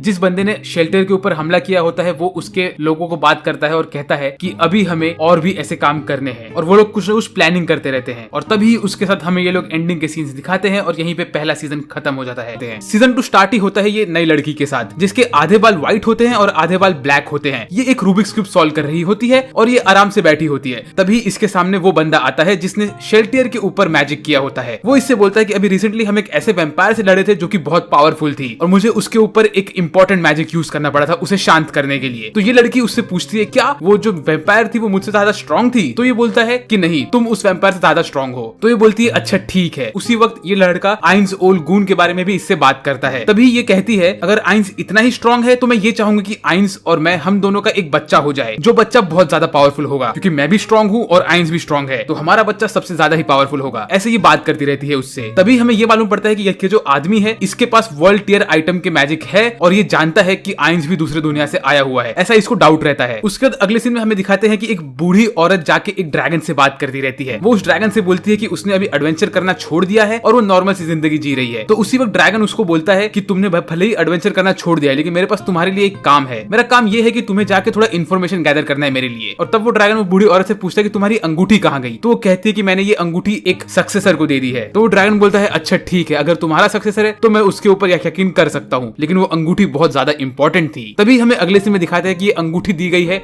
गाजेफ स्टर्नॉफ को और गाजेफ यहाँ पे अपने किंग के साथ होता है और वहाँ पे एक डिस्कशन चल रहा होता है वॉर को लेके। उसके बाद किंग और गाजेफ दोनों ही वो रूम से बाहर निकलते हैं और बातें करते रहते हैं। तभी ही उनका किंग बोलता है कि मैं जानता हूँ गाजेफ कि तुमने अभी अभी वॉर में लड़े हो और तुम्हारे पास बहुत कम सोल्जर्स थे, इसी वजह से तुम वो वॉर में हार भी सकते थे, ये मेरी गलती थी, इसीलिए मैं तुम्हें और बहुत सारे सोल्जर्स देने वाला हूँ। और तभी किंग की बेटी वहाँ पे आ जाती है जो कि प्रिंसेस होती है। ये तो नॉर्मल सी बात है यार। उसके बाद प्रिंसेस से किंग बात करता है, बोलता है कि तुम क्या कर रही हो? तो प्रिंसेस ज्यादा बात नहीं करती है उससे, बोलती है कि मैं बस जाती हूँ लॉन में, मेरा वॉकिंग का टाइम है ये, तो वो लॉन में चली जाती है उसके अटेंडी के साथ। उसके बाद किंग गाजेफ से बोलता है कि मुझे इस आइन ओल गून से मिलना है क्योंकि इन्होंने तुम्हारी जान बचाई थी, तो मैं इनसे मिलके इन्हें थैंक्स बोलना चाहता हूँ। तो गाजेफ बोलता है कि आइंस ओल गून तो बहुत अच्छे इंसान है, वो डेफिनेटली आपसे मिलना चाहेंगे। उसके बाद अगले सीन में हमें दिखाते हैं कि आइंस मोमोन बना हुआ रहता है और वो अपने एक एडवेंचर पे होता है, वो एक क्वेस्ट पूरा कर रहा होता है, वो एक बड़े से चिपकली जैसे ड्रैगन के ऊपर हमला कर रहा होता है और उसे खत्म करने की कोशिश करता है वो। इसके साथ साथ उसके पास नाबेर भी होती है और उसके साथ होमुस्के भी होता है उसके साथ। वेल, स्टोरी में आगे बढ़ने से पहले मैं आपसे बस ये कहना चाहता हूँ कि अगर आपको वीडियो देख के मजा आ रहा है तो प्लीज आप वीडियो के नीचे कमेंट करिए, क्योंकि आप जितना कमेंट करेंगे वीडियो के नीचे उतना ही यूट्यूब वीडियो को ज्यादा प्रमोट करेगा और उससे चैनल का थोड़ा ग्रोथ भी अच्छा हो जाएगा। तो मैं आपसे बस यही एक रिक्वेस्ट चाहता हूँ कि आप वीडियो को लाइक करिए और कमेंट करिए नीचे। आप कुछ भी कमेंट कर सकते हो, मुझे हाई भी बोल सकते हो, अगर आप हाई बोलोगे तो मैं डेफिनेटली रिप्लाई करूंगा। वेल, अब बढ़ते हैं अपनी स्टोरी की तरफ। उसके बाद आइंस टेलीपोर्ट करता है और वो जाता है नाजारिक की तरफ। वहां पे वो मारे से मिलता है और उससे बात करता है, उससे पूछता है कि काम कैसा चल रहा है और मारे बोलता है काम बराबर चल रहा है। उसके बाद आइंस मारे से उसका टेलीपोर्टेशन वाला रिंग लेता है और टेलीपोर्ट करता है अपने रूम में, क्योंकि उसे मिलना होता है अल्बेडो से। फिर जैसे ही वो अपने रूम में जाता है तो देखता है कि वहां पे अल्बेडो पहले से ही बैठी होती है और अल्बेडो आइंस को देख के बहुत ज्यादा खुश हो जाती है। अल्बेडो आइंस थोड़ी प्यार भरी बातें करने की कोशिश करती है, लेकिन आइंस उसे शांत कर देता है। उससे कहता है कि पहले तुम काम की बात करो, उसके बाद हम सब फिजूल बातें करेंगे। असल में यहाँ पे आइंस खुद एम्बैरेस हो जाता है। वो अपने मन में सोचता है कि मैंने मेरी रियल जिंदगी में कभी किसी लड़की से बात किया ही नहीं, तो मैं अब अल्बेडो से कैसे बात कर सकता हूँ, मेरे पास कुछ है ही नहीं बात करने के लिए। वेल, इसमें नुकसान तो असल में आइंस का ही है। उसके बाद आइंस अपने थ्रोन पे बैठता है, अल्बेडो से बातें करता रहता है और वो तभी एक पोटली खोलता है और उसमें से वर्ल्ड का मैप निकालता है और बोलता है कि ये मैप मुझे इरेंटल से मिला है। उस मैप में वो हर एक जगह दिखाता है अल्बेडो को और बोलता है कि ये पूरा वर्ल्ड का मैप है, हमें ये जगह पे जाना है और यहाँ पे ये टेरिटरी है। वो अल्बेडो को दिखाता है लिजर्डमैन वालों का ट्राइब और कहता है कि ये हमारा नेक्स्ट टारगेट होने वाले हैं, मुझे इनके साथ एक अलायंस बनाना है, तो उसके लिए मुझे शायद घी को टेढ़ी उंगली से निकालना पड़ेगा। उसके साथ ही साथ वो बोलता है कि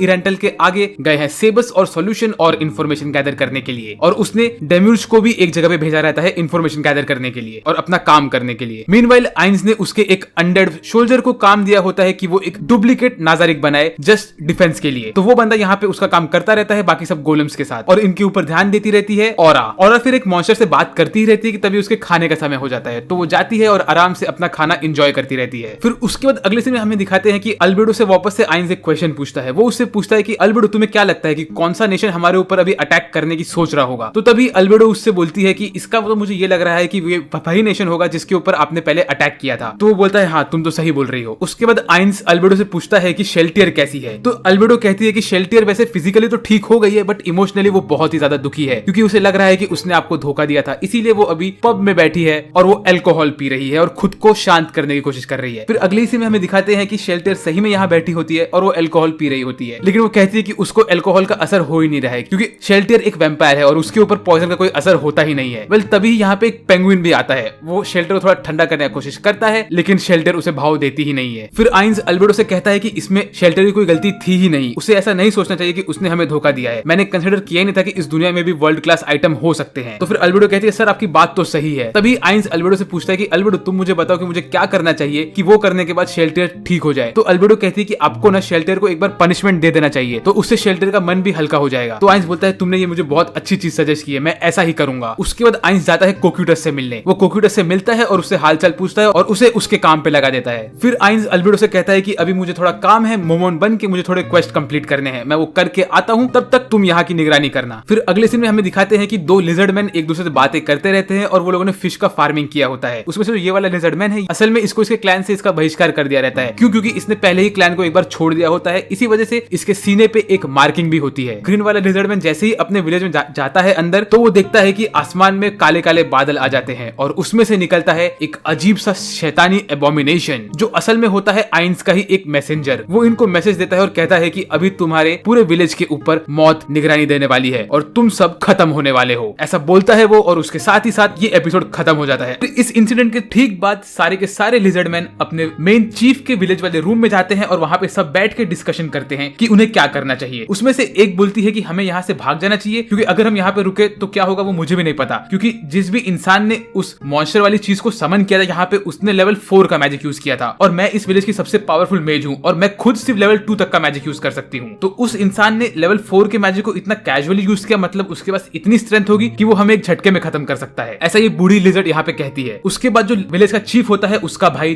जो असल में विलेज से निकाल दिया गया रहता है पहले, वो कहता है कि नहीं हमें इनसे लड़ना चाहिए। तो बाकी लोग बोलते हैं कि हमें क्यों लड़ना चाहिए, हम लड़ेंगे तो हम तो खत्म हो जाएंगे, ऐसा है ऐसा वैसा, वो लोग झगड़ा करने लगते हैं इस बात के ऊपर। तो ये कहता है कि अगर हम नहीं लड़ेंगे तो हमें कहीं और जाके रुकना पड़ेगा। तुम्हें पता भी है कि अगर हमें कहीं और जाने की जरूरत पड़ी तो उधर जाने में कितने लोग खत्म हो जाएंगे, कितने सारे घर बार ऐसे ही उजड़ जाएंगे, और हम कहीं और जाके सेटल हो भी पाएंगे कि नहीं वो भी हमें नहीं पता है। उसके बाद ये कहता है कि तुम सबको तो याद होना ही चाहिए कि कुछ समय पहले क्या हुआ था जब हम लोग एक वॉर में फंस गए थे। टोटल हमारे पास 7 लिजर्ड मैन के ट्राइब थे, लेकिन हमें रिलोकेट करना पड़ा था। उसी वजह से एक वॉर हो गया था हमारे बीच में, जिसमें 2 ट्राइब तो ऐसे ही खत्म हो गए थे, ड्रैगन ट्राइब और रेड आई ट्राइब। ये दोनों ट्राइब हमारे साथ मिलके बाकी 2 ट्राइब को हमने खत्म कर दिया था, और जो बचे हुए ट्राइब थे उनने इन खत्म हुए ट्राइब्स को अपने अंदर एब्जॉर्ब कर लिया था। तो अगर हमें फिर वॉर पे जाना है तो हमें इन लोगों के साथ एलाय बनाना पड़ेगा। अभी हमें वापस से वॉर पे जाना ही पड़ेगा। हमें कोई गारंटी नहीं कि जो बंदा हमारे ऊपर हमला करने वाला है वो हमें खत्म करने के बाद बाकी लोगों के ऊपर हमला करेगा भी कि नहीं, लेकिन वो उनके ऊपर हमला कर सकता है। तो हमारा बचने का सबसे सही तरीका यही होगा कि हम बाकी बचे खुचे जो भी ट्राइब्स है सबको एक साथ मिलना चाहिए और एक ग्रुप बना के इससे लड़ना चाहिए। जितने ज्यादा लोग होंगे उतना ही हमारा बचने का चांसेस बढ़ जाएगा। ऐसा वो लोग डिस्कस करते हैं। तभी ये डिसाइड होता है कि ये जो आउटसाइडर बंदा होता है ये जाएगा दूसरे ट्राइब में और जाके वहां पे बात करेगा अलायंस बनाने की। फिर उसके बाद रात को ये आउटसाइडर और चीफ जो कि दोनों भाई होते हैं वो लोग मिलके जाते हैं एक शेड के पास, और वहां पे उस शेड में एक अजीब सा सांप जैसा मॉन्स्टर होता है, उसे ये लोग मछलियां खिलाते हैं। उसके बाद ये लोग बातें करते हैं कि कैसे ये लोग आगे प्रोसेस करने वाले हैं। और तभी लिजर्ड मैन का जो हीरो है वो इस मॉन्स्टर को बाहर निकालता है शेड से और बोलता है कि मैं जा रहा हूँ रेड आई ट्राइब के पास और वहां जाके मैं उनसे अलायंस की बात करूंगा। उसके बाद जब ये बड़ा सा मॉन्स्टर बाहर निकलता है तो हमें ये दिखता है कि इसके पास 4 सांप जैसी मुंडी है और एक डायनासोर जैसी इसकी बॉडी होती है। उसके ऊपर हमारा हीरो बैठता है और वो आगे निकलता है। फिर तभी हमें दिखाते हैं कि अगले सीन में डेम्यूज कैसल के अंदर घूमता रहता है और तभी उसके सामने आता है ये पेंगुइन। डेम्यूज उससे बात करता है, बोलता है कि तुम वो वाले रूम में क्या कर रहे थे? तो वो बोलता है कि मैं बस लेडी अल्बेडो की प्रिपरेशंस में हेल्प कर रहा था। फिर डेम्यूज उसको बोलता है हाँ तुम तो अभी एक्टिंग बटलर हो क्योंकि इस वक्त शेवस तो यहाँ पे है नहीं, वो किसी काम से बाहर गया हुआ है। तो ये बोलता है हाँ। फिर ये कहता है कि मेरी असल प्लानिंग तो ये है कि कुछ समय बाद मैं नाजारिक के ऊपर अपना खुद राज करूंगा। तो डेम्यूज हल्का सा हंसता और बोलता है तुम्हारे क्रिएटर ने तुम्हें इस तरह से बनाया है कि तुम्हारी पर्सनैलिटी ही ऐसी है कि तुम्हें नाजारिक के ऊपर राज करना है। वेल तुम कोशिश करते रहो लेकिन ऐसा कभी होने नहीं वाला। फिर हमें अगले सीन में दिखाते हैं कि सुबह के समय पे हमारा वॉरियर रेड आइज क्लैन के पास पहुंच जाता है। वो यहाँ पे आने के बाद उनसे कहता है कि वो आया है यहाँ पे बात करने के लिए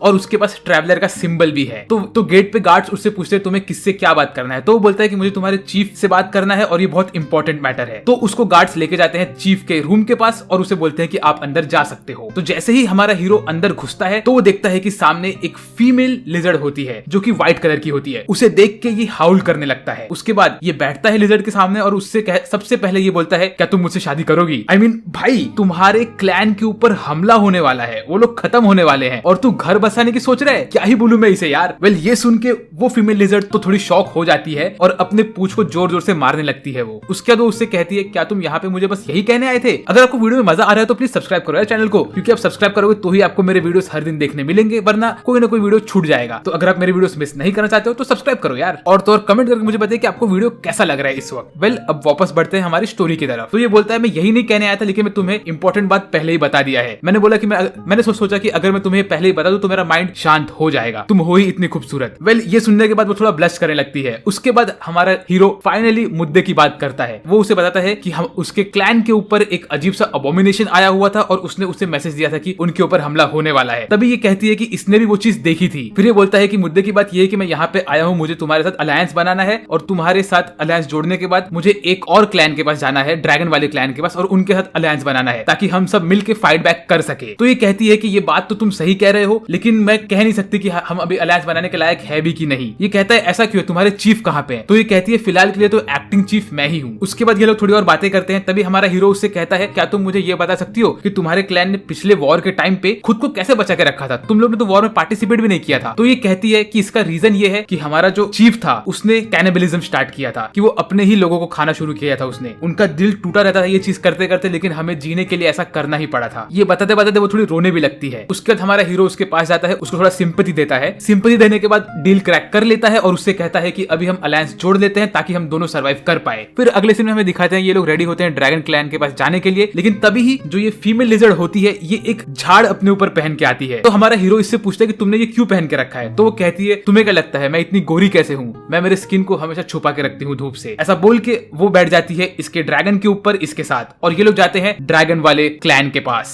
और तभी दूसरे साइड पे हमें दिखाते हैं कि कोक्यूटस को ऑर्डर दिया गया रहता है कि वो आर्मी को हैंडल करेगा जो आर्मी अटैक करेगी लिजर्ड मैन के ट्राइब के ऊपर। फिर हमें दिखाते हैं कि ये लोग पहुंच जाते हैं ड्रैगन क्लैन के पास और यहाँ पे जाके ये ड्रैगन क्लैन के चीफ से बात करते हैं सेम चीज के ऊपर। तो ड्रैगन क्लैन का चीफ बोलता है मैं तुम्हारी बात तभी सुनूंगा जब मैं ये डिसाइड कर लूंगा कि तुम वर्दी हो एक वॉरियर होने के, चलो मुझसे लड़ाई करो। फिर उसका ड्रैगन क्लैन का लीडर उनसे कहता है कि अगर ये लड़ाई में मैं खत्म हो गया तो ये बंदा तुम्हारा लीडर बनेगा, किसी को इससे कोई भी आपत्ति नहीं होने चाहिए। और तभी हमारा हीरो भी कहता है, वो बस इतना कहता है कि अगर मैं खत्म हो गया तो तभी ड्रैगन क्लैन का लीडर उसे काट देता है उसकी बात को और कहता है हाँ हाँ मुझे पता है, मैं तुम्हारी औरत का ध्यान दूंगा। तो हमारा हीरो कहता है ये मेरी औरत नहीं है फिलहाल के लिए।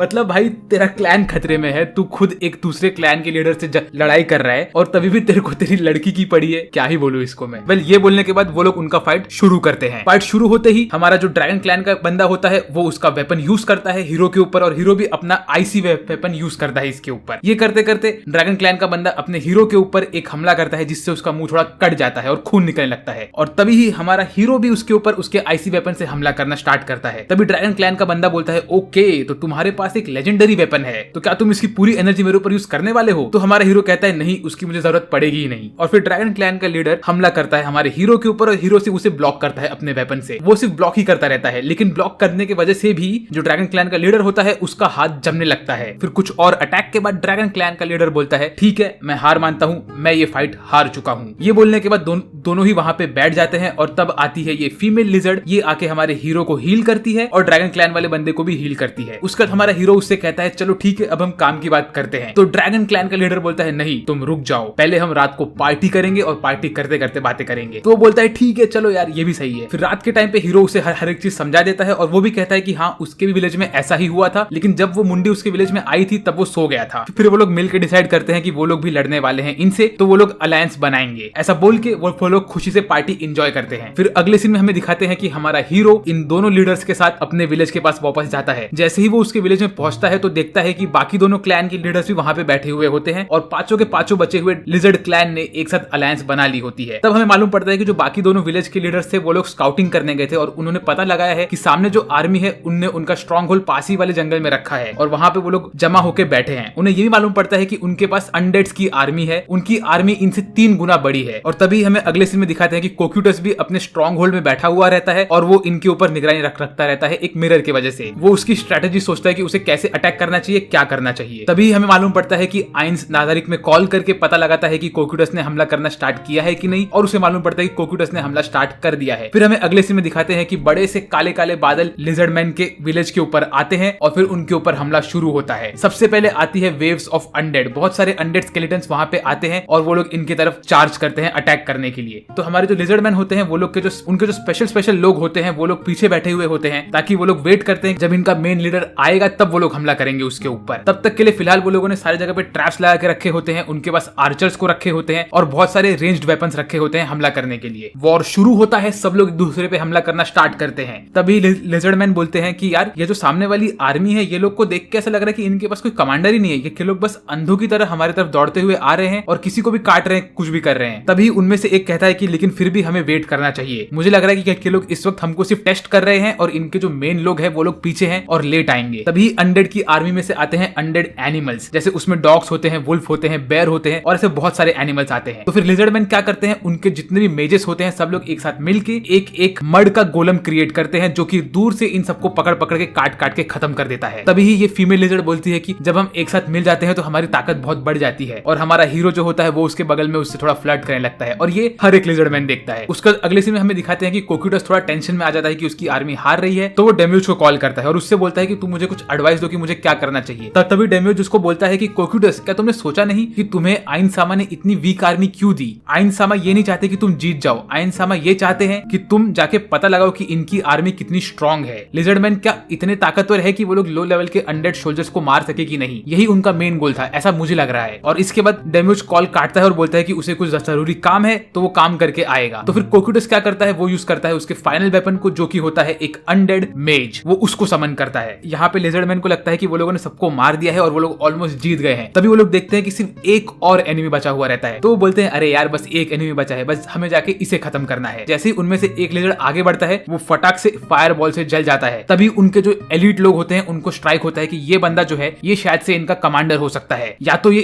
एकदम स्ट्रॉन्ग बंदा तो डेफिनेटली है क्योंकि इसके पास ऐसी एबिलिटी है ये धड़ाधड़ हमारे लिजर्ड्स को जलाया जा रहा है और हम लोग कुछ नहीं कर पा रहे हैं। और तभी ही हमारे मेन चीफ लोग निकलते हैं अटैक करने के लिए। हमारा हीरो सोचता है कि वो कैसे इसके पास पहुंचेगा क्योंकि ये बंदे के पास तो रेंज्ड अटैक करने की आदत है, तो ये लोग तो उसके पास जल्दी से पहुंच नहीं सकते। तभी वो यूज करता है रोरोरो को, जो कि होता है उसका सांप वाला ड्रैगन टाइप बीस्ट। उसके ऊपर वो तीनों लोग बैठते हैं और जाते हैं इस अनडेड स्केलेटन के पास। ये स्केलेटन उनके ऊपर फायरबॉल से अटैक करता रहता है, लेकिन उसको कुछ नहीं होता है, ऐसा नहीं बोल सकते। वो ड्रैगन की बॉडी चलती रहती है लेकिन वो रुकता नहीं है। और तभी ही सब ड्रैगन क्लैन का बंदा उड़ी मारता है ड्रैगन के ऊपर से, और हमारा हीरो भी उड़ी मारता है और हीलर भी उड़ी मारती है। ये तीनों जाके अटैक करते हैं इसके ऊपर। तो हमारा जो हीरो होता है वो उसका आइस वाला वेपन यूज करता है और फटाफट रोकता रहता है इसके सारे फायरबॉल को। मीनवाइल ये स्केलेटन क्या करता है, वो और लेवल 4 के अनडेड स्केलेटन्स को समन करता है। तो फिर जो हमारा ड्रैगन क्लैन वाला बंदा होता है वो इन सब के ऊपर हमला करता रहता है। और फिर ये स्केलेटन यूज करता है टेरर मैजिक हमारे हीरो के ऊपर, लेकिन जो फीमेल लिजर्ड होती है वो हीलिंग मैजिक यूज करके हमारे हीरो को बचा लेती है। तो ये देख के स्केलेटन थोड़ा गुस्सा हो जाता है और वो लाइटनिंग मैजिक यूज करता है इसके ऊपर, और ये गिर जाती है वहां पे। उसके बाद हमारा हीरो थोड़ा गुस्सा होकर भागता है इसके पास इसको मारने के लिए, लेकिन तभी ये वापस एक फायरबॉल यूज करने लगता है। तो हमारा हीरो क्या करता है, वो उसके वेपन की सारी ताकत एक साथ यूज करता है और वो एक बर्फ का बड़ा सा एरिया बना देता है। तो हमारा स्केलेटन उसको हंसते हुए बोलता है कि भाई मेरे ऊपर इस चीज का असर नहीं होने वाला है, मैं एक स्केलेटन हूँ, ऐसा वो बोलता है। और जैसे ही पीछे घूमता है तभी हमारा हीरो उसके वेपन से इसके आंख के ऊपर हमला कर देता है और इसकी आंख फोड़ देता है। और इस वक्त हमारा हीरो भी पूरी तरह से हारा हुआ रहता है, लेकिन वो कैसे ना कैसे करके ताकत लगा के इसके ऊपर हमला करता रहता है। तभी स्केलेटन बोलता है कि मैं तुमसे नहीं हार सकता, ऐसा बोल के वो लिजर्ड का गला पकड़ता है और दबाने लगता है। लेकिन तभी लिजर्ड को सारी चीजें याद आती है और वो फटाक से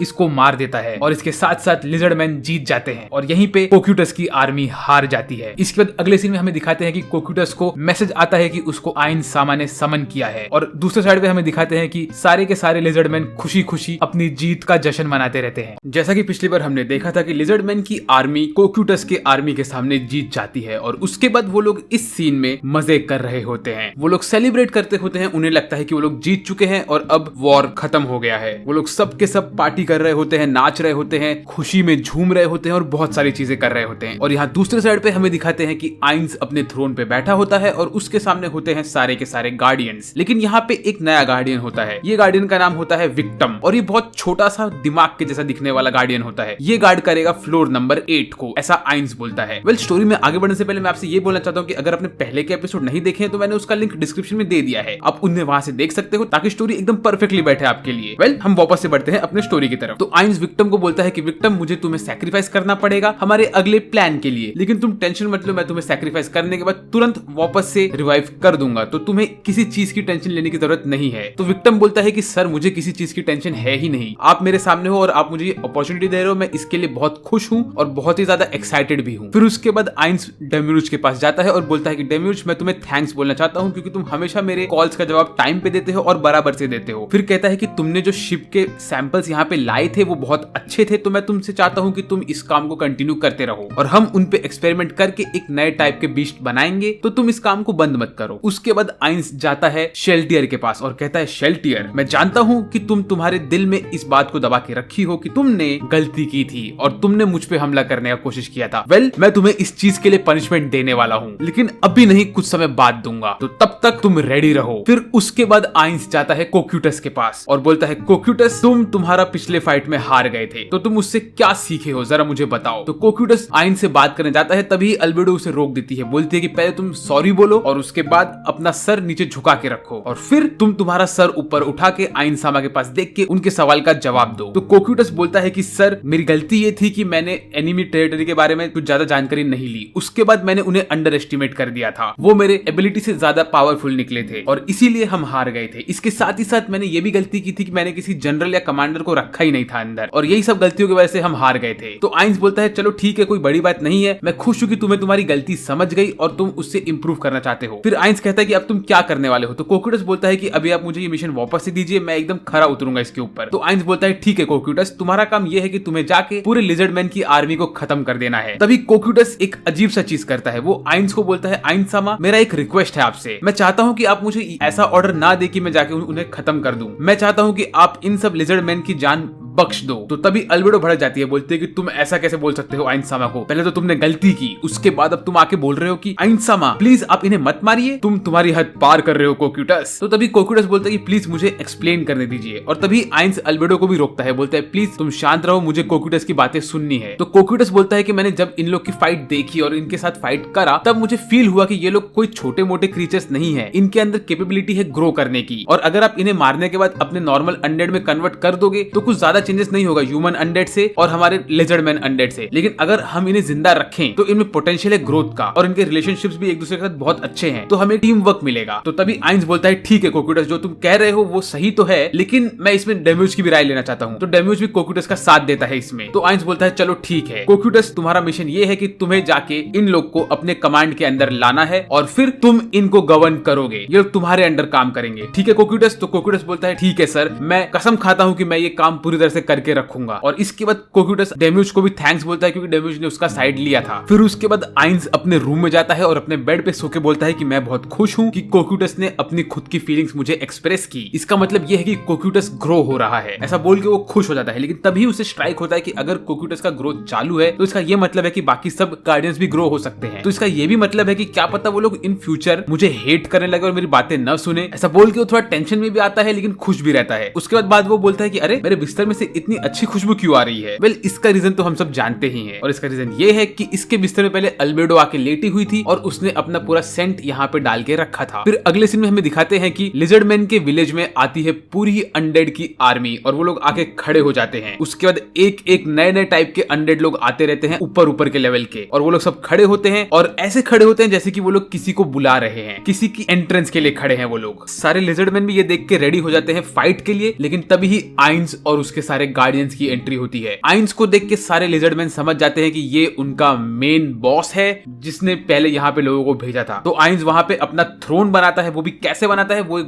बड़े से गोलम को लेके आता है जो कि एक बड़ा सा पत्थर फेंकता है और उसके बाद सारे के सारे अनडेड वो पत्थर के पास आके खड़े होके सीढ़ियां बनाते हैं। फिर आइंस और सारे के सारे गार्डियंस एक्सेप्ट फॉर कोक्यूटस आते हैं इस सीढ़ी के ऊपर चढ़ के थ्रोन पे आइंस आके बैठ जाता है। और तो और वो लोग पूरी की पूरी लेक को फ्रीज भी कर देते हैं। ये सब देख के लिजर्ड मैन की आर्मी थोड़ी डर जाती है। वो लोग समझ जाते हैं कि वो लोग आइंस के सामने कुछ नहीं है, तो वो लोग घुटने टेकने के लिए रेडी हो जाते हैं। लेकिन तभी ही आइंस वो अजीब सी मुंडियों को समन करता है और वो एक मैसेज भेजता है। वो मैसेज में ये बोलता है कि आइंस को तुमसे बात करना है तो तुम तुम्हारे लीडर को यहाँ पे भेजो। तो फिर जो हमारा मेन लीडर होता है वो और उसका भाई दोनों मिलके जाते हैं आइंस के पास आइंस से बात करने। जैसे ही वो लोग आइंस के पास पहुंचते हैं और खुद को इंट्रोड्यूस करते हैं तो डेम्यूज अपना एक मूव उनके ऊपर यूज करता है और उनको कंट्रोल करता है अपने वॉइस से। वो उन लोग को जमीन पे लेटा देता है और बोलता है तुम्हारी हिम्मत कैसे हुई आइंस सामा से इक्वल लेवल पे बात करने की। फिर उसके बाद आइंस डेम्यूज को ऑर्डर देता है कि डेम्यूज तुम इन्हें छोड़ दो और इनको बात करने का अनुमति दो। तो ये लोग तभी आइंस से बात करते हैं। आइंस बोलता है कि मैं हूँ आइंस ज़ुल-गून और पहले तुम्हारे ऊपर एक ट्रायल अटैक हुआ था, वो मेरा एक्सपेरिमेंटेशन था। अब तुम्हारे ऊपर मेन अटैक होने वाला है। मैं यहाँ पे इसलिए आया हूँ क्योंकि मैं तुम्हारे ऊपर रूल करना चाहता हूँ। ये सब सुन के उनका जो चीफ होता है वो तुरंत बोलता है कि मैं गिव अप करता हूँ और सरेंडर करता हूँ। लेकिन ये सुनने के बाद आइंस बोलता है इतना जल्दी गिव अप करने की जरूरत नहीं है, तुम्हें फाइट करना पड़ेगा और उसके बाद ही तुम्हारे विलेज को मैं अपने अंडर लेने वाला हूँ। तुम्हें मर्सी नहीं मिलने वाली है यहाँ पे मेरे भाई। फिर आइंस उनको बोलता है कि ठीक 4 घंटे बाद यहाँ पे कोक्यूटस आएगा जो कि मेरा एक गार्डियन है और वो तुम्हारे ऊपर अटैक करेगा। अगर तुम कोक्यूटस की आर्मी से बच गए तो मैं तुम्हें वादा करता हूँ कि मैं तुम्हारे क्लैन को कभी हाथ नहीं लगाऊंगा, लेकिन अगर तुम उससे हार गए तो तुम्हें मेरा गुलाम बनना पड़ेगा। ये बोल के आइंस और सारे के साथ सारे गार्डियंस वहां से चले जाते हैं। सारे के सारे चीफ लिजर्ड मैन एक साथ बैठते हैं और डिसाइड करते हैं कि अगले फाइट में सिर्फ चीफ लोग ही लड़ेंगे और बाकी कोई भी नहीं लड़ेगा। क्यों? क्योंकि उनको पता है कि वो लोग हारने वाले हैं। तो वो लोग सोच के रखते कि हम लड़ेंगे और बाद में हमारे पूरे क्लैन को इनकी सेफ्टी में दे देंगे। तो हम नहीं चाहते कि किसी की भी जान खाली फुकट चली जाए। फीमेल लिजर्ड वुमेन भी बोलती है कि उसको भी लड़ना है। इसका नाम होता है क्रूश। तो तभी इसका जो बॉयफ्रेंड होता है वो बोलता है नहीं तुम ऐसा नहीं कर सकते। उसके बाद ये बोलती है ठीक है। फिर उसके बाद ये बोलती है कि अगर तुम खत्म हो गए तो मैं क्या करूंगी। तो वो बोलता है मैं एक वॉरियर हूँ और ये तो होना ही है। तो वो बोलती है ठीक है, लेकिन तुम जाने से पहले मुझे तुम्हारे बच्चे को दे के जाओ। तुम लोग इस वाक्य का मतलब समझ जाओ। फिर हमें अगले सीन में दिखाते हैं कि आइंस अपने कैसल में होता है और वहां पे वो देखता है कि एक अजीब सी कुर्सी बनाई हुई होती है जिसके ऊपर ह्यूमन के स्कल लगे हुए होते हैं और बाकी दूसरे बीस्ट की हड्डियां लगी होती है। और तभी डेम्यूज उससे कहता है कि सर ये आपके लिए स्पेशल थ्रोन बनाया है मैंने, आप बैठिए इसके ऊपर। लेकिन तभी आइंस बोलता है कि मैं ह्यूमन स्कल के ऊपर तो नहीं बैठ सकता यार, क्योंकि मैं खुद एक पहले ह्यूमन था। तब आइंस को स्ट्राइक होता है कि उसको शेल्टियर को एक पनिशमेंट देना है। तो शेल्टियर को बोलता है शेल्टियर चलो तुम्हारे पनिशमेंट की बारी आ गई है। वो कहता है शेल्टियर तुम अब कुर्सी बन जाओ और मैं तुम्हारे ऊपर बैठूंगा। जैसे ही आइंस शेल्टियर के ऊपर बैठता है तो शेल्टियर उसके प्यार में पागल हो जाती है, क्योंकि हमें पहले से ही पता है कि शेल्टियर उसके प्यार में पहले ही पागल रहती है। तो ये उसके लिए पनिशमेंट नहीं बनता है बल्कि एक प्लेजर वाला फीलिंग वाला चीज बन जाता है और वो बहुत खुश रहती है। ये देख के अल्बेडो का दिमाग